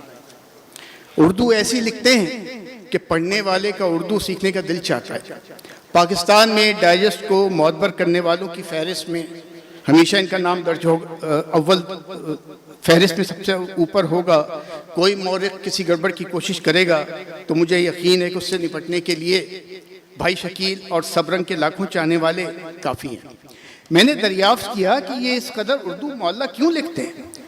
ख्याल रहे मैंने ये नहीं पूछा कि कैसे लिख लेते हैं, क्योंकि उसका जवाब मुझे मालूम था। जाहिर है ऐसे शकील भाई कर सकते हैं, क्योंकि अल्लाह की इन पर ख़ास अता है और ये अता खुदाबंदी सबको हासिल नहीं होती। क्यों लिखने वाली बात सुनकर शकील भाई मुस्कुराए और कहा, मैं खामोशी से अपने कलम से दूसरे की काबिलियत और जहानत का इम्तहान लेता हूँ। बस वो दिन है और आज का दिन सबरंग मैं उठाता हूँ, देखता भी हूँ, मगर पढ़ने से गुरेज करता हूँ। कौन भला शकील आदिलज़ादा से अपनी दुर्गत बनवाए। मगर मुझे खुशी है कि मेरी कम इल्मी जानकर भी शकील आदिलज़ादा ने मुझे लिखने लिखाने से कभी नहीं रोका, हौसला दिया और रहनुमाई भी की। इस तरह डाइजेस्ट छूट गया। फिर अफसाना निगारी भी तर्क करनी पड़ गई। मेरे अफसाने जैसे भी होते थे, ये मुमकिन ही नहीं था कि वो शाये होने से पहले मेरे मोहतरम उस्ताद, मेरे शफीक दोस्त प्रोफेसर सहर अंसारी ना देखे। सहर साहब के शनाख्ती कार्ड पे शफ़क़त, मोहब्बत और इल्म शनाख्ती अलामत के खाने में लिखा हुआ है।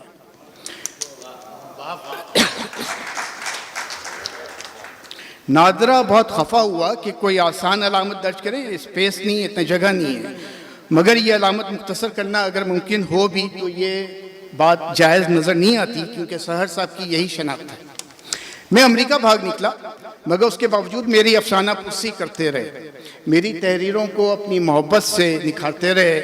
हमेशा पढ़ने की ताकीद करते रहे। मेरी तहरीरों में निखार अगर कभी आया तो उसमें मेरा कमाल नहीं, ये सब सहर अंसारी की गलत बख्शी है।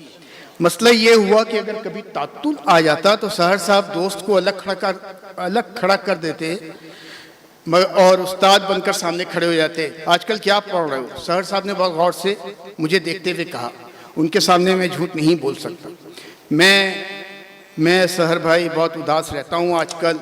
जब मौका मिलता है छुपकर किसी कोने में जाकर सिर्फ अपना निकाहनामा ही पढ़ता हूँ, असबाब पर गौर करता हूँ, उसमें जो लिखा है उसकी गहराई में जाता हूँ और कातिब निकाह को दिल भर कर कोसता हूँ।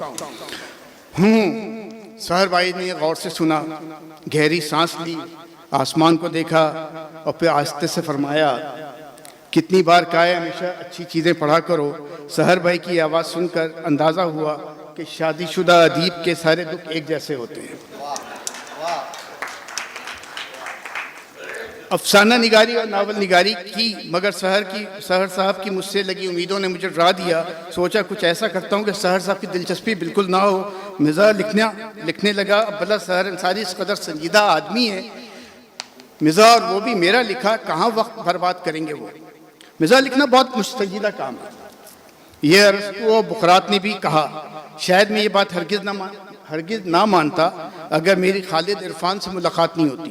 उर्दू मिज़ाह का जिक्र हो, खालिद इरफान का नाम ना लिया जाए तो ऐसे ही है जैसे कोई बहू अपनी सास के साथ अपनी सेल्फी ले ले, क्योंकि ये सुना है सेल्फी के लिए दिल भले करीब ना हो, वक्ती तौर पर करीब आना ज़रूरी होता है।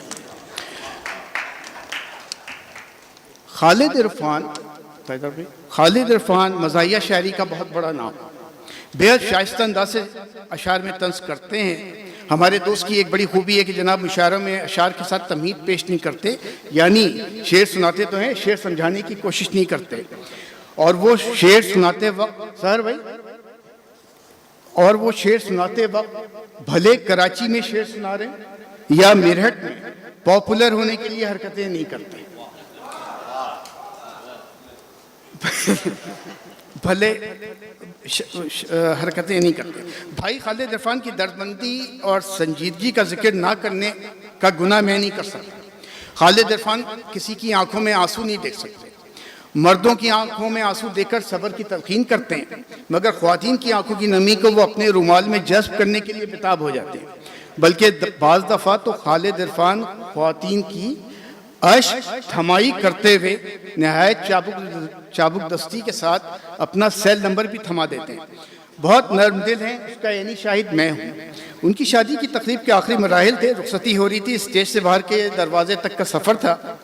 भाभी का रोना थम नहीं रहा था। आहिस्ता आहिस्ता दुल्हा दुल्हन आगे बढ़ रहे थे। दुल्हन का रोना देखकर नर्म दिल दुल्हा और क्या कर सकता था। खालिद इरफान रुके, सेहरा पहले से उठा हुआ था, अपना एक हाथ दुल्हन के कंधे पे रखा और नहायत अपनायत, खुलूस और प्यार के साथ अपनी दुल्हन से बोले, इतना क्यों रो रही हैं आप? मैं जानता हूँ माँ बाप का घर छोड़ना बहुत मुश्किल है, ऐसा करें आप अभी कुछ और रह लें, शादी का क्या है फिर हो जाएगी। मैं अमारात के मुशायरे पढ़कर वापसी में लेने आ जाऊँगा। पॉलिसी बनती और ख़त्म होती रहती है। पॉलिसी का एहतराम करना बहुत ज़रूरी है। अगर एहतराम ना किया जाए तो कोई भी लोहे की सलाखों के पीछे जा सकता है। इसीलिए सबसे ज़्यादा शरीफ लोग पॉलिसी का एहतराम करते हैं। पॉलिसी अगर टीवी हुक्काम के दफातर में बनाई जाए तो वो ड्रामे और हर तरह की चीज़ें जो टीवी पे दिखाई जाती हैं उसके हुदूद का तयन करती है। पाकिस्तान टेलीविज़न के पास पैसा हो ना हो, पॉलिसीज़ बहुत सारी है। जलाली भाई ये देखिएगा आपके हवाले से जन ज़र और ज़मीन पर इस कदर लिखा जा चुका है कि अब इस पर मज़ीद गुफ्तगू बेकार है। एक ज़माना था जब कलमकार उस पर हाथ साफ करते थे। ज़र और ज़मीन पर हमारे दोस्त सुल्तान जमील नसीम ने बहुत लिखा। उनका कमाल ये है कि वो हर कहानी में जन का जिक्र इख्तियारों में करते हैं। शादीशुदा होने की वजह से जन का बराह रास्त जिक्र करने से गुरेज करते हैं। और मैंने एक बार उनसे पूछा कि सर ऐसा क्यों? बहुत मुस्कुराए और कहा कि तुम भी यही करोगे, बस शादी को 40 बरस हो जाने दो। मैंने कहा यार ये 40 बरस तो बहुत तवील अरसा है। सुल्तान भाई मुस्कुराए। सुल्तान भाई ने कहा भाई मेरे कोई तवील अरसा नहीं है, 20 बरस पल में गुजर जाते हैं, मगर अभी तो आप 40 कह रहे थे। सुल्तान भाई ने कहा ला हौल वला कुव्वत। अरे यार जब शादी को कैद मुशक्कत कहता हूं तो क्या दिन और रात को अलग ना गिनूं। सुल्तान भाई जी शऊर लिखारी हैं, ठीक कह रहे होंगे। जी शऊर होना बहुत अच्छी बात है, मगर अब जी शऊर वही है जिसके घर जी है, यानी जिस घर में जी कारियां हो सकती हैं। जी घर में लाने के लिए कोई खास मेहनत नहीं करनी होती, बल्कि सिर्फ ये फोन करने से आ जाता है। आने वाला छत पर चढ़कर जब उतरता है तो घर से खिजा भी उतर चुकी होती है। यही वजह है कि अब हम जी शऊर हो चुके हैं। अब ये मुख्तसर सी बात, वो शाम को दफ्तर से घर पहुंचा। उसको देखकर साड़ी में लिपटी हुई बीवी बड़े रचाव से आगे बढ़ी। नमस्ते। बीवी हाथ जोड़े खड़ी थी। ये माफ़ी क्यों मांग रही हूँ? माफ़ी नहीं, नमस्ते कर रही हूँ। बीवी मुस्कुराई और माथे पे जमी बिंदिया को ठीक करने लगी। फिर बड़े चाव से आगे बढ़ी और झुककर शौहर के पांव छूने लगी। अरे ये क्या कर रही हो? वो 2 कदम पीछे हटने लगा। वो हैरान था कि अभी तक जूते तो वो खुद ही उतारता था। अपने चरणों से अलग न करें, मैं आपकी पत्नी हूँ और आप पर मेरा अधिकार है। मेरी प्रेम कविता आप बिना अधूरी है। बीवी की आवाज़ वही सुबह वाली थी, मगर सारे अल्फाज अजनबी। कहाँ गई वो शनासाई? उसने खुद से सवाल किया, क्या पत्नी अधिकार? तुम ठीक हो? वो गुर्राया। अभी ये बहस जारी थी कि बच्चों की आवाज़ें आने लगी। पिताजी आ गए, पिताजी आ गए, अब हमें शांति मिलेगी। भगवान करे मंदिर से हमारे लिए प्रसाद लाएं। उसने गौर से बच्चों को देखा। ये उसी के बच्चे थे और तादाद भी वही थी जो सुबह छोड़ के गया था। उसका सर घूम रहा था। उफ मेरे खुदा! वो मजीद कुछ कहे बगैर ऊपर की तरफ भागा। दफ्तर से घर आकर माँ के पास जाना उसकी एक बहुत अच्छी आदत थी। माँ के कमरे की तरफ बढ़ा। माँ बिस्तर पर आंख बंद किए बैठी थी। शकील भाई अम्मी आदाब। वो बिस्तर के साथ खड़ा हो गया। माँ ने आंखें खोली। आ गया तू ठाकुर? क्या? वो हैरान था, परेशान हो गया। तू मेरी चिंता न कर, मुझको भगवान पे विश्वास है। शांति लोकसभा नहीं भगवान देगा, और ऐसी शांति कारण। ओफ माय गॉड! शायद वो जिंदगी में पहली बार उसने अपनी माँ की बात मुकम्मल नहीं सुनी। वो माँ के कमरे से नीचे आ गया। बीवी को अभी घूर ही रहा था कि कॉल बेल बजी। पड़ोसन नाहिद खड़ी थी। तुम्हारी रसोई में बत्ती जली देखकर आई। क्या तुम्हारे पास थोड़ा सा नारियल होगा? तुम्हारे जीजा जी का आज जन्मदिन है, बस इसी कारण आज पूरी रात मुझको दीप जलाना है। नाहिद चली गई तो उसने अपनी बीवी को घूरा। बताओ ये सब क्या है? उससे पहले कि बीवी कुछ कहती, बच्चे चिल्लाने लगे। पिताजी आ गए। पिताजी हम बताते हैं। पिताजी हमारे घर भी नाहिद आंटी की तरह जी आ गया। ये तहजीबों की खामोश सरसराहट हमसे बहुत कुछ कह रही है। हमें उसको नज़रअंदाज नहीं करना चाहिए। यकीन जाने हमारी ज़बानी जिंदा रख हमें हमारी ज़बानी जिंदा रख सकती है। क्या हम जिंदा रहना चाहते हैं? सलीक़े से हवाओं में जो खुशबू घोल सकते हैं, अभी कुछ लोग बाकी हैं जो उर्दू बोल सकते हैं। बहुत बहुत शुक्रिया। जब सरवत ज़ोहा आते हैं यहाँ कराची तो एक अच्छी खासी फ़ज़ा तब्दील होती है, खुशगवार एक असर यहाँ होता है। उसका सबब ये है कि ये दोस्त नवाज भी हैं और दोस्ती को निभाते हैं और बहुत ही हर जगह एक सा इनका अंदाज है। अभी 3 साल पहले मैं अमेरिका गया था तो जनाब ये शिकागो से वहाँ मिलने के लिए आए। तकरीबन मेरा ख्याल है कि कोई 200 किलो तो भी होगी और मुलाकात सिर्फ हुई 10 मिनट की। लेकिन ये वज़ादारी देखिए आप, क्योंकि जाना भी था वापस इन्हें तो उसमें फिर उतना वक्त लगता। हालांकि कोई ऐसी बात नहीं, टेलीफोन पर भी कह सकते थे कि भाई बड़ी खुशी हुई कि आप यहाँ आए हुए हैं, लेकिन ये इनकी वज़ादारी और ये ख़ानदानी जो पस मंज़र है तो वो देखिए आप। फिर ये है कि ये बिल्कुल हमारे छोटे भाइयों की तरह हैं, तो इनको अवाइल उम्र से और अब तक जितनी तरक्की इन्होंने की है वो सब हमारी निगाह के सामने है। इनके वालिद साहब शीन जोहा साहब जो कि हमारी कराची यूनिवर्सिटी में जोग्राफिया के प्रोफेसर थे, बहुत ही उनको लोग बहैसियत शायर पसंद करते थे। और उस ज़माने में बहुत अरसे के बाद, यानी चूँकि सानेट लिखने में कुछ लोग जो मशहूर हुए थे उसमें अख्तर शीरानी का नाम था, कुछ सानेट नूनवी राशिद ने लिखे थे, तो ये तो जोहा साहब से बहुत सीनियर थे। लेकिन ख़ुद उनके मासरीन में कोई इस तरह के सानेट नहीं लिखता था जैसे कि जोहा साहब लिखते थे। और अब भी आप अगर पढ़ें तो उनकी ताजगी और उसमें जो फ़नी महारत है, जो मौजू को जिस तरह निभाया है उन्होंने, और ख़ास तौर पर जो है बलूचिस्तान में उनको बहुत याद किया जाता है। दो ऐसी शख्सियात हैं बिहार की, मैं कहूँगा कि जिसको बलूचिस्तान वाले बहुत याद करते हैं, एक कामिल कादरी और एक शीन जोहा साहब। और कामिल कादरी को तो लोग कहते हैं कि वो ज़हनन बलोच थे, वो बड़े इनकलाबी आदमी हैं बहुत। तो बात यह है कि ये इससे आप अंदाज़ा लगाइए कि ये किस कदर वसी दायरा था उनकी फ़हम का और उनके शऊर का। वही चीज़ सरवत ज़ोहा में आई है। फिर एक बात जो मुझे इनकी सबसे ज़्यादा अच्छी लगती है वो ये कि ये तजर्बों से घबराते नहीं हैं, बल्कि नई नई राहें तलाश करते हैं। और फिर एक बात ये होती है ना कि आप अगर ज़बान और मौज़ूआत को मुख्तलिफ अंदाज से बरतें तब आपको अल्फाज की सकत का अंदाज़ा हो सकता है और इस बात का कि आप किस चीज़ को किस तरह से पेश कर सकते हैं। तो फिर कालम हो या ड्रामा हो या अफसाना हो, नावल हो, शायरी हो, इन सब चीज़ों को बरतने के बाद जो है वो लफ्ज़ को समझने की सलाहियत पैदा होती है। जैसे मौलाना हाली ने कहा कि जो कमतर दर्जे का शायर होता है उसको जो पहला लफ्ज़ मैसर आता है उस पर वो कनात कर लेता है, जबकि जो बेहतर शायर है वो बराबर उस लफ्ज़ को तलाश करता रहता है जहाँ उसका ख्याल और उसकी फ़िक्र जो है वो बिल्कुल उसी तरह आ जाए। हमने भी फैज़ अहमद फैज़ साहब से पूछा कि साहब आप किस तरह लफ्ज़ों को देखते हैं, क्या आपका अंदाज़ है? कहने भाई देखना क्या है, हम तो ये समझते हैं कि हर लफ्ज़ का एक फोकस होता है।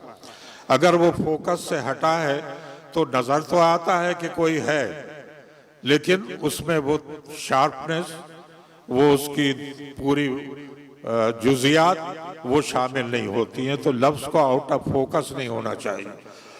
तो ये चीज़ें हैं कि जिनको ज़ोहा जो है वो हमेशा अपने पेश नज़र रखते हैं, क्योंकि मुताला भी इनका बहुत वसी है, संजीदा चीज़ें भी और शायरी से भी इनका ताल्लुक़ रहा है। फिर सबसे बड़ी बात यह है कि ये पूरे अदबी जो हमारा माहौल है उससे पूरी तरह बाखबर हैं। जब भी कभी इनसे फ़ोन पे बात होती है या वैसे तो मालूम होता है कि वहाँ रहते हुए भी जो हमारा ताज़ा तरीन अदब का एक असासा है, जो रुझानात हैं, उनसे ये पूरी तरह वाकिफ़ हैं। फिर मुझे ये बात भी बाज़ जगह मैं कहता भी हूँ कि कुछ लोग तो यहाँ रहकर जो है वो मगरिब के इश्तिहारात इस्तेमाल करते हैं और ये साबित करते हैं कि हम बहुत मॉडर्न हैं और ये इतने अरसे से वहाँ है, लेकिन वो अपनी तहजीब और अपना जो उनका सकाफती पस मंज़र है, जो उनकी अपनी जो जमालियाती हिस्स है, उसको वो बड़ी खूबी से अपनी तहरीरों में पेश करते हैं। अब मिज़ानिगार के लिए ये है कि जैसे कहा है मार्क ट्वेन ने कि भाई जिस तरह तैराक को जो है वो तैरना आना चाहिए, इसी तरह मिज़ानिगार को बुनियादी तौर पे मिज़ानिगार ही होना चाहिए। उसने अपना एक वाक़या लिखा है कि भाई मैंने अपने एक दोस्त से कहा कि हम एक अखबार निकालते हैं, तो कहा भाई अखबार निकालते हैं तो कितने पैसे दरकार होंगे?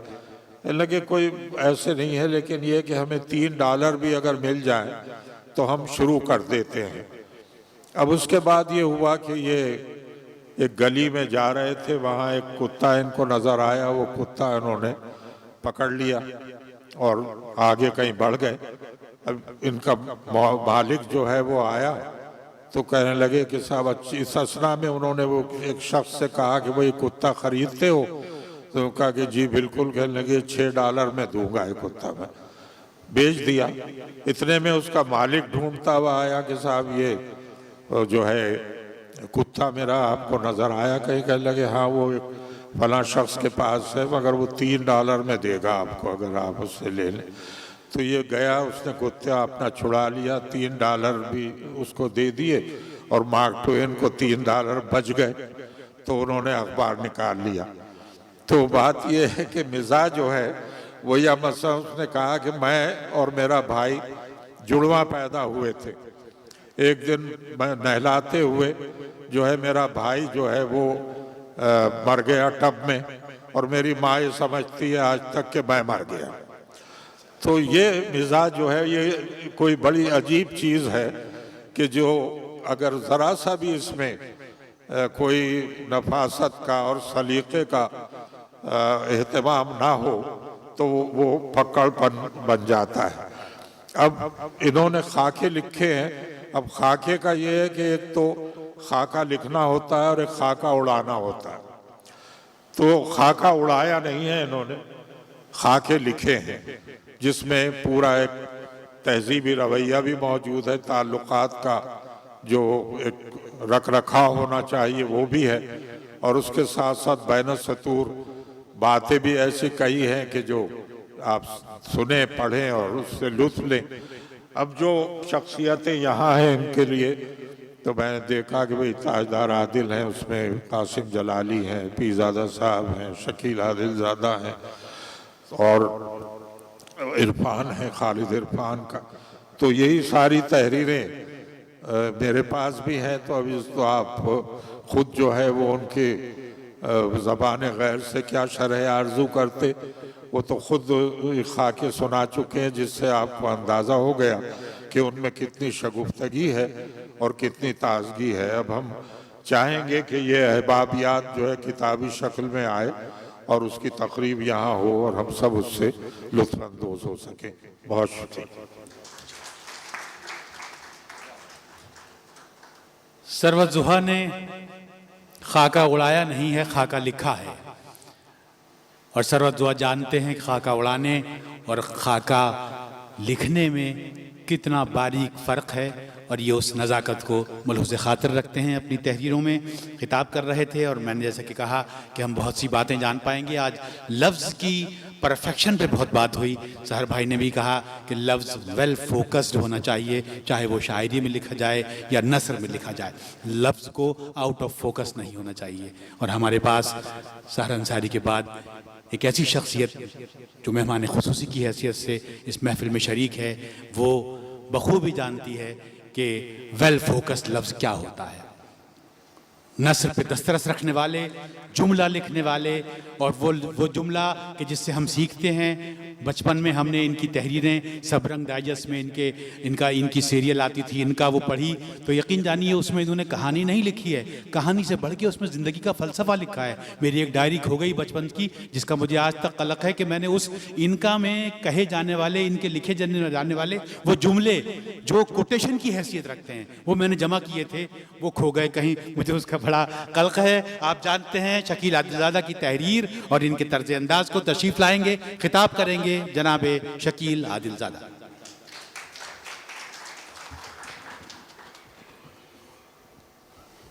इतना कुछ कह दिया गया है सरवत ज़ुहा साहब के बारे में कि अब मैं क्या इजाफा कर सकूंगा। मुझे अनीक भाई ने एक किताब दी थी कि इसे पढ़ो, इस पर कुछ लिखना है। तो वो मैंने पढ़ी, अजब नसीबी उसका नाम था, और पढ़ता गया। और वो नावल भी था और एक दस्तावेजी शक्ल भी थी उसकी, बहुत खूब नावल था वो। उसमें पाकिस्तान मालूम हुआ कि जितना ये वहाँ रहते हैं इतनी दूर, मगर जितना कुछ पाकिस्तान में ये शामिल रहे हैं तो हैरत है कि वहाँ कैसे हैं। यानी हम नहीं जानते उतना कुछ जितना इन्होंने उस किताब में लिखा है। अब ये किताब आ रही है बाबियात, इसके इक़्तिबासात मैंने पढ़े हैं।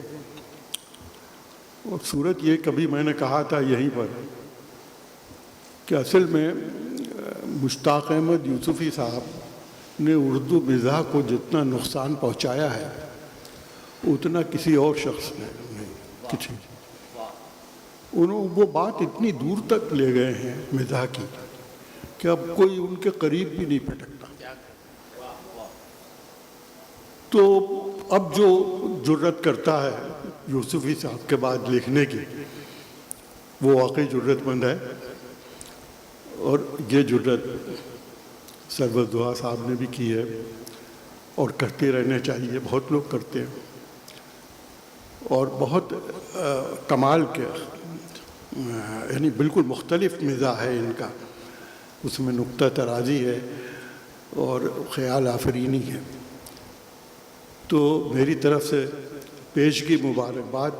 और वो किताब जैसा कि कासिम जलाली साहब ने फरमाया 1-1.5 साल में इंशाअल्लाह ही जाएगी। शुक्रिया। शकील आदिलज़ादा खिताब कर रहे थे। हाज़िर महफिल एक पर्चा महाजिर राब्ता कौंसल पाकिस्तान के सदर AQ बंधानी साहब, नायब सदर जमाल सईद साहब, जनरल सेक्रेटरी सलीम अक्कास साहब, जॉइंट सेक्रेटरी हशामुद्दीन अशरफ साहब और इंफॉर्मेशन सेक्रेटरी उमर अब्बासी साहब तशरीफ़ लाए हैं। उनके लिए खैर मक़दमी कलमात स्टेज से आप सबके लिए।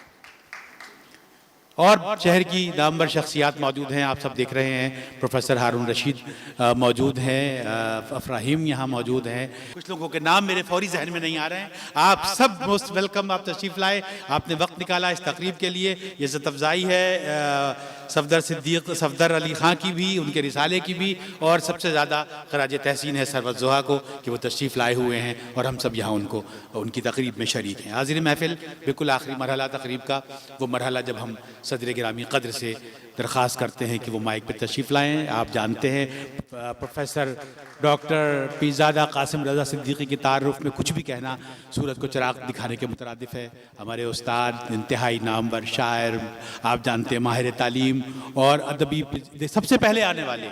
सर मुझे फ़ोन आ गया था रास्ते में कि डॉक्टर साहब तशरीफ़ ले आए हैं, मुझे इतनी शर्मिंदगी हो रही थी कि मैं नहीं पहुँचाऊँगा और आप पहुँच गए। तशरीफ़ लाएँ, खिताब करें आज की तकरीब के सदर प्रोफेसर पीरज़ादा कासिम रज़ा सिद्दीकी।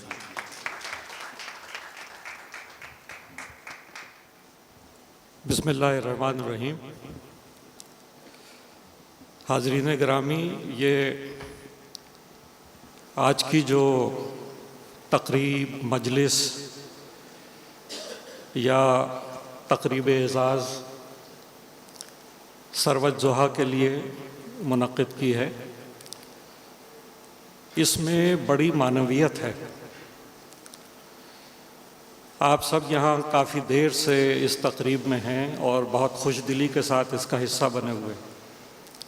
आज के ज़माने में ये ज़रा मसला होता है कि आप कितना वक्त निकालें और कब निकालें और क्यों निकालें, मगर यहाँ सब आए हैं और उस मोहब्बत के हवाले से कि जो सरवत ज़ोहा से लोगों के दिलों में है, उसकी मोहब्बत, हम सब यहाँ इस बज़ में शरीक हुए।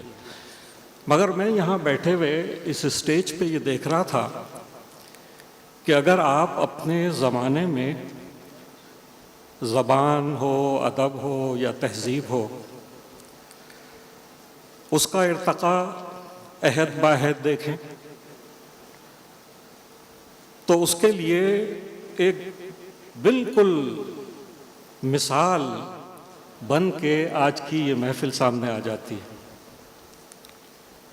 इसमें सरवत ज़ोहा जो एक नए लिखने वाले थे और उन्होंने बहुत जल्द अपने उस दानिशवराना और तख्लीकाराना जौहर की बुनियाद पे अपना मकाम बनाया। मगर ये देखिए कि सरवत ज़ोहा साथ साथ अखलाक अहमद। सरवत ज़ोहा के बारे में मैं बात इसलिए कर रहा हूँ कि ये एक इतना करीबी ताल्लुक़ ख़ातिर इनसे है कि मैंने बचपन में इन्हें देखा, इनके पूरे घर बार को देखा, शीन ज़ुहा साहब से मुलाकात और मुलाकातें, और ये भी था, उसके कई पहलू थे। अब इन्हें भी याद सब होगा कि सरवर ज़ुहा साहब बहुत अच्छे बड़े मारूफ उस्ताद जोग्राफिया के, और वहीं मेरे खुसर मुअज़्ज़म जनाब प्रोफेसर ज़हीर अहसन साहब, जो अलीगढ़ यूनिवर्सिटी में जोग्राफिया जब शोबा खुला तो उसके अव्वलीन असातिज़ा में से वो थे। तो अब ये घरानों में क़ुर्बत इतनी ज़्यादा थी कि ये एक दूसरे से मिलते थे, एक दूसरे की बात समझते थे, एक दूसरे के साथ। तो वो सिलसिला इतना चलता रहा कि शीन ज़ुहा साहब उसके बाद जब तस्नीफ़ व तालीफ़ व तर्जुमा जो कराची यूनिवर्सिटी का था, उसमें जो बहुत ही यादगार लोग सरबावरदा हमारे दरमियान रहे, सो उनमें शीन ज़ुहा साहब थे और असलम फ़ारूक़ी साहब थे। ये सब बड़े जय्यद लोग थे कि जिन्होंने उस इदारे को भी बनाया। ये मिसाल इसलिए मैं दे रहा हूँ कि सरवत ज़ुहा ने इस बात को यकीनी बना दिया कि अगर आप कोई मिसाल तलाश करना चाहें, हम ये देखें कि यहाँ जितने लोग जमा हैं वो सोचें कि हमारी आने वाली नस्ल को कैसा होना चाहिए, किस तरीक़े से वो सारी मस्बत रिवायात को अपने अंदर लेके चलना चाहिए कि जिसमें न सिर्फ ये कि उनकी जो शख्सियात और जो तहज़ीबी रिवायतें उस सब की झलक उनमें नज़र आए, और वो एक ऐसा रोल मॉडल बन जाएं कि अगर हमारी आने वाली नस्ल है तो वो ये देखे कि ये जो पुरखों की रिवायतें थीं ये सारी की सारी के आगे चल सकती हैं। जब मैं सरवर ज़ुहा को देखता हूँ तो मैं समझता हूँ कि ये चल सकती हैं, इनमें इतनी क़ुव्वत है कि क़ुव्वत नमू है और इरादे की पुख्तगी है कि जब ये इरादा करते हैं कि इन्हें अपने बुज़ुर्गों की वो सारी तहज़ीब जो इन तक पहुँची है उसे साथ भी रखना है और उसे आगे मुंतकिल भी करना है। अहद बाहद अगर आप देखिए तो ये स्टेज, यानी आप, ये तो कमाल हो गया आज जिस तरीके से लोग बैठे हैं। सरवत, फिर उसके बाद अखलाक। अपने तालिब इल्मी के ज़माने में अखलाक इतना रोशन नाम था और उन्होंने जनाब अली वैसे ही अपने आप को, जिस तरीके से उनके अफसाने और उनकी कहानियाँ हैं वो एक बल्कि मिसाली, वो हमारे आज के स्टेज का हिस्सा। ताजदार आदिल, ताजदार आदिल को तो आपने अब देखा, इनके मुतालिक बातें सुनी, मैंने तो उस वक्त देखा कि जब ये कराची यूनिवर्सिटी की बज़्म अदब के सेक्रेटरी थे, बिल्कुल नौजवान नौखेर, और क्या शायरी और क्या गुफ्तगू और किस तरीके से तहज़ीब को ये आगे बढ़ाते थे, इसलिए कि इनकी भी रिवायत ये उसके साथ आगे बढ़े हैं। बहुत बड़ा एक वो होता है हवाला, उन हवालों के साथ ये आगे थे। तो मैं देख रहा हूँ कि ये सब लोग यहाँ बैठे हैं। सफदर तो रिसाला निकालते हैं, अपना काम किए जा रहे हैं। सलमान हमारे आने वाले वक्तों में अगर बैक वक्त शेरी अदब और उसकी तौजीहात वो सारी की सारी अगर कोई शख्स जानता है, उस पर बात कर सकता है, तो सलमान सिद्दीकी ये मौजूद हैं। ये स्टेज एक बनता चला गया।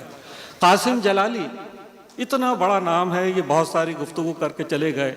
मेरे तो ये क्लासमेट हैं, हम स्कूल में साथ थे, एक ही क्लास में बेंच पे बैठते थे आगे पीछे, और उस वक्त जो इनकी कैफियत थी वो लगता ये था कि ये कुछ कर गुजरेगा। अगर जो इनका शोबा है ये अगर उसमें भी ना होते तो जिस शोबे में भी जाते ये एक्सेलेंस, पार एक्सेलेंस जिसे आप कहते हैं, वो उनके पूरी सलाहियत कासिम जलाली में मौजूद थी।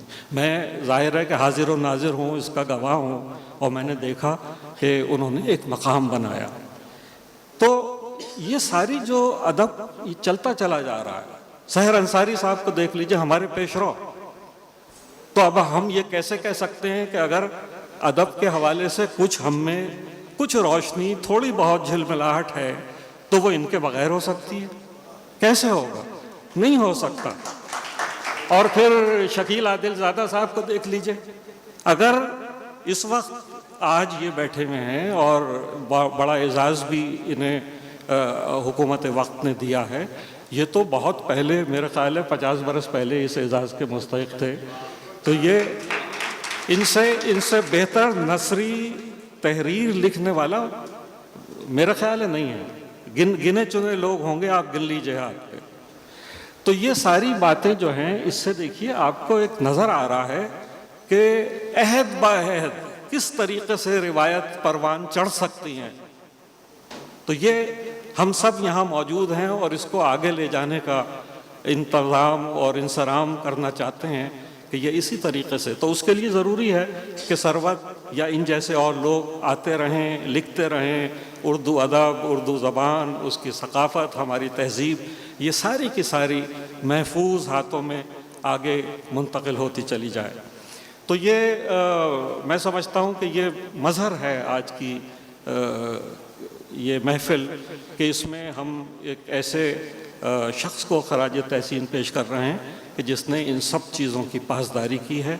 वो अपने सफ़र में आगे की तरफ जा रहा है। अभी इनकी शायरी पे बात नहीं हुई, इनके अफसानों पे बात नहीं हुई। इनके नावल्स हैं जो ख़ुद अलग एक मताला, अगर ये लिखते रहते तो उसमें भी एक अलग इनकी एक इनफरादी शख्सियत उसमें नज़र आती है कि जिस तरीके से वो नावल इन्होंने लिखे हैं। और खाके तो आपने अभी देख ली, आज की ये तंज़ो मज़ाह के हवाले से है और इस पे बहुत गुफ्तगू हो चुकी है। मेरा ये ख़्याल है कि यूसुफ़ी साहब का जो हवाला आया उसमें एक और बड़ी क़बाहत ये भी है, चिराग तले को छोड़ के, कि वहाँ से कि वो एक तरबियत याफ्ता ज़ौक़ चाहती है। वो अगर तरबियत याफ्ता ज़ौक़ नहीं है तो उसके साथ चलना, हंसना तो ठीक है, लेकिन ये कि वो चाहता है कि एक तरबियत हो, ये फ़िक्री तौर पे सतह पे वो जो बात कहना चाहते हैं उसकी तहदारियों में वहाँ तक पहुँच जाए और वैसा लिख ले। तो इसलिए ये बहुत बहुत बहुत मुश्किल है। तो सरवत ज़ुहा ने एक ऐसा पैराया वो अपना निकाला कि जिसमें अब ये क़ारीन की तरबियत वो तो वक्त करता है, ज़माना करता है, ये उस सतह पे लाए कि लोगों तक उसकी तरसील हो सके, वो समझ भी सकें कि क्या है। तो बात से बात निकालना जिसे कहते हैं, जो एक बिल्कुल यानी स्पॉन्टेनियसनेस जो कहते हैं कि वो इनके अंदर है और ये उस बात से बात निकालते हैं। और हम सब इससे जिनको अदब और ज़बान और उससे दिलचस्पी है तो वो इससे सीखते हैं। तो आप इनकी तहरीरें मैं पढ़ता रहता हूँ। आज का मौजू भी ये है, तो ये जो अल्फाज को थोड़ा सा ट्विस्ट करते हैं और उसमें से एक माना निकाल लेते हैं, वही मेरी नज़र में भी था। तो मेरे एक दोस्त जा रहे थे जिनकी मुलाकात कल चीफ जस्टिस से होगी। तो मैंने उनसे कहा कि भाई हम सब तो उनसे मिले नहीं हैं, मगर उनके बारे में सुनते रहते हैं, देखते रहते हैं। तो उन्हें मेरी तरफ से ये कहिएगा कि बहुत ज़माने बाद पाकिस्तान में कोई ऐसा आया कि जिसने अदलिया की ऐन की हिफाजत की, नहीं तो ये दलिया रह गया था बन। तो ये इन्हीं से सीखा, समझा कि कैसे माना आफरीनी होती है, उसको से निकल आती है। आपका बहुत शुक्रिया कि आप यहाँ आए। मेरा ख्याल है कि जितने अहम यहाँ बैठे हुए हैं उतने ही अहम आप भी हैं, इसलिए कि हम सब मिल के चलाएँगे इस काम को आगे, तो फिर ये आगे बढ़ेगा। बहुत शुक्रिया। जितने अहम लोग स्टेज पे मौजूद हैं उतने ही अहम आप सब हैं जो आप यहाँ तशरीफ़ लाए और आपने इस तकरीब को कामयाब और पुररौनक बनाया। हाज़िर महफिल खिताब कर रहे थे तकरीब के सदर पीरज़ादा कासिम रज़ा सिद्दीकी साहब, और उन्होंने आपने सुना कि उन्होंने कितनी उम्दा बात कही कि तहज़ीब को किस तरह अपने साथ रखना है, किस तरह उसे अगली नस्लों को मुंतकिल करना है। इसकी उम्मीद सरवत ज़ुहा जैसे लोगों ही से की जा सकती है, और उन लोगों से जो अदब को और तहज़ीब को और उसकी रिवायत को कि उसकी पासदारी को रखने का सलीक़ा जानते हैं और उसको रखने का हौसला रखते हैं। तकरीब सदर महफिल के खिताब के साथ ही इख्तिताम पजीर हो चुकी है।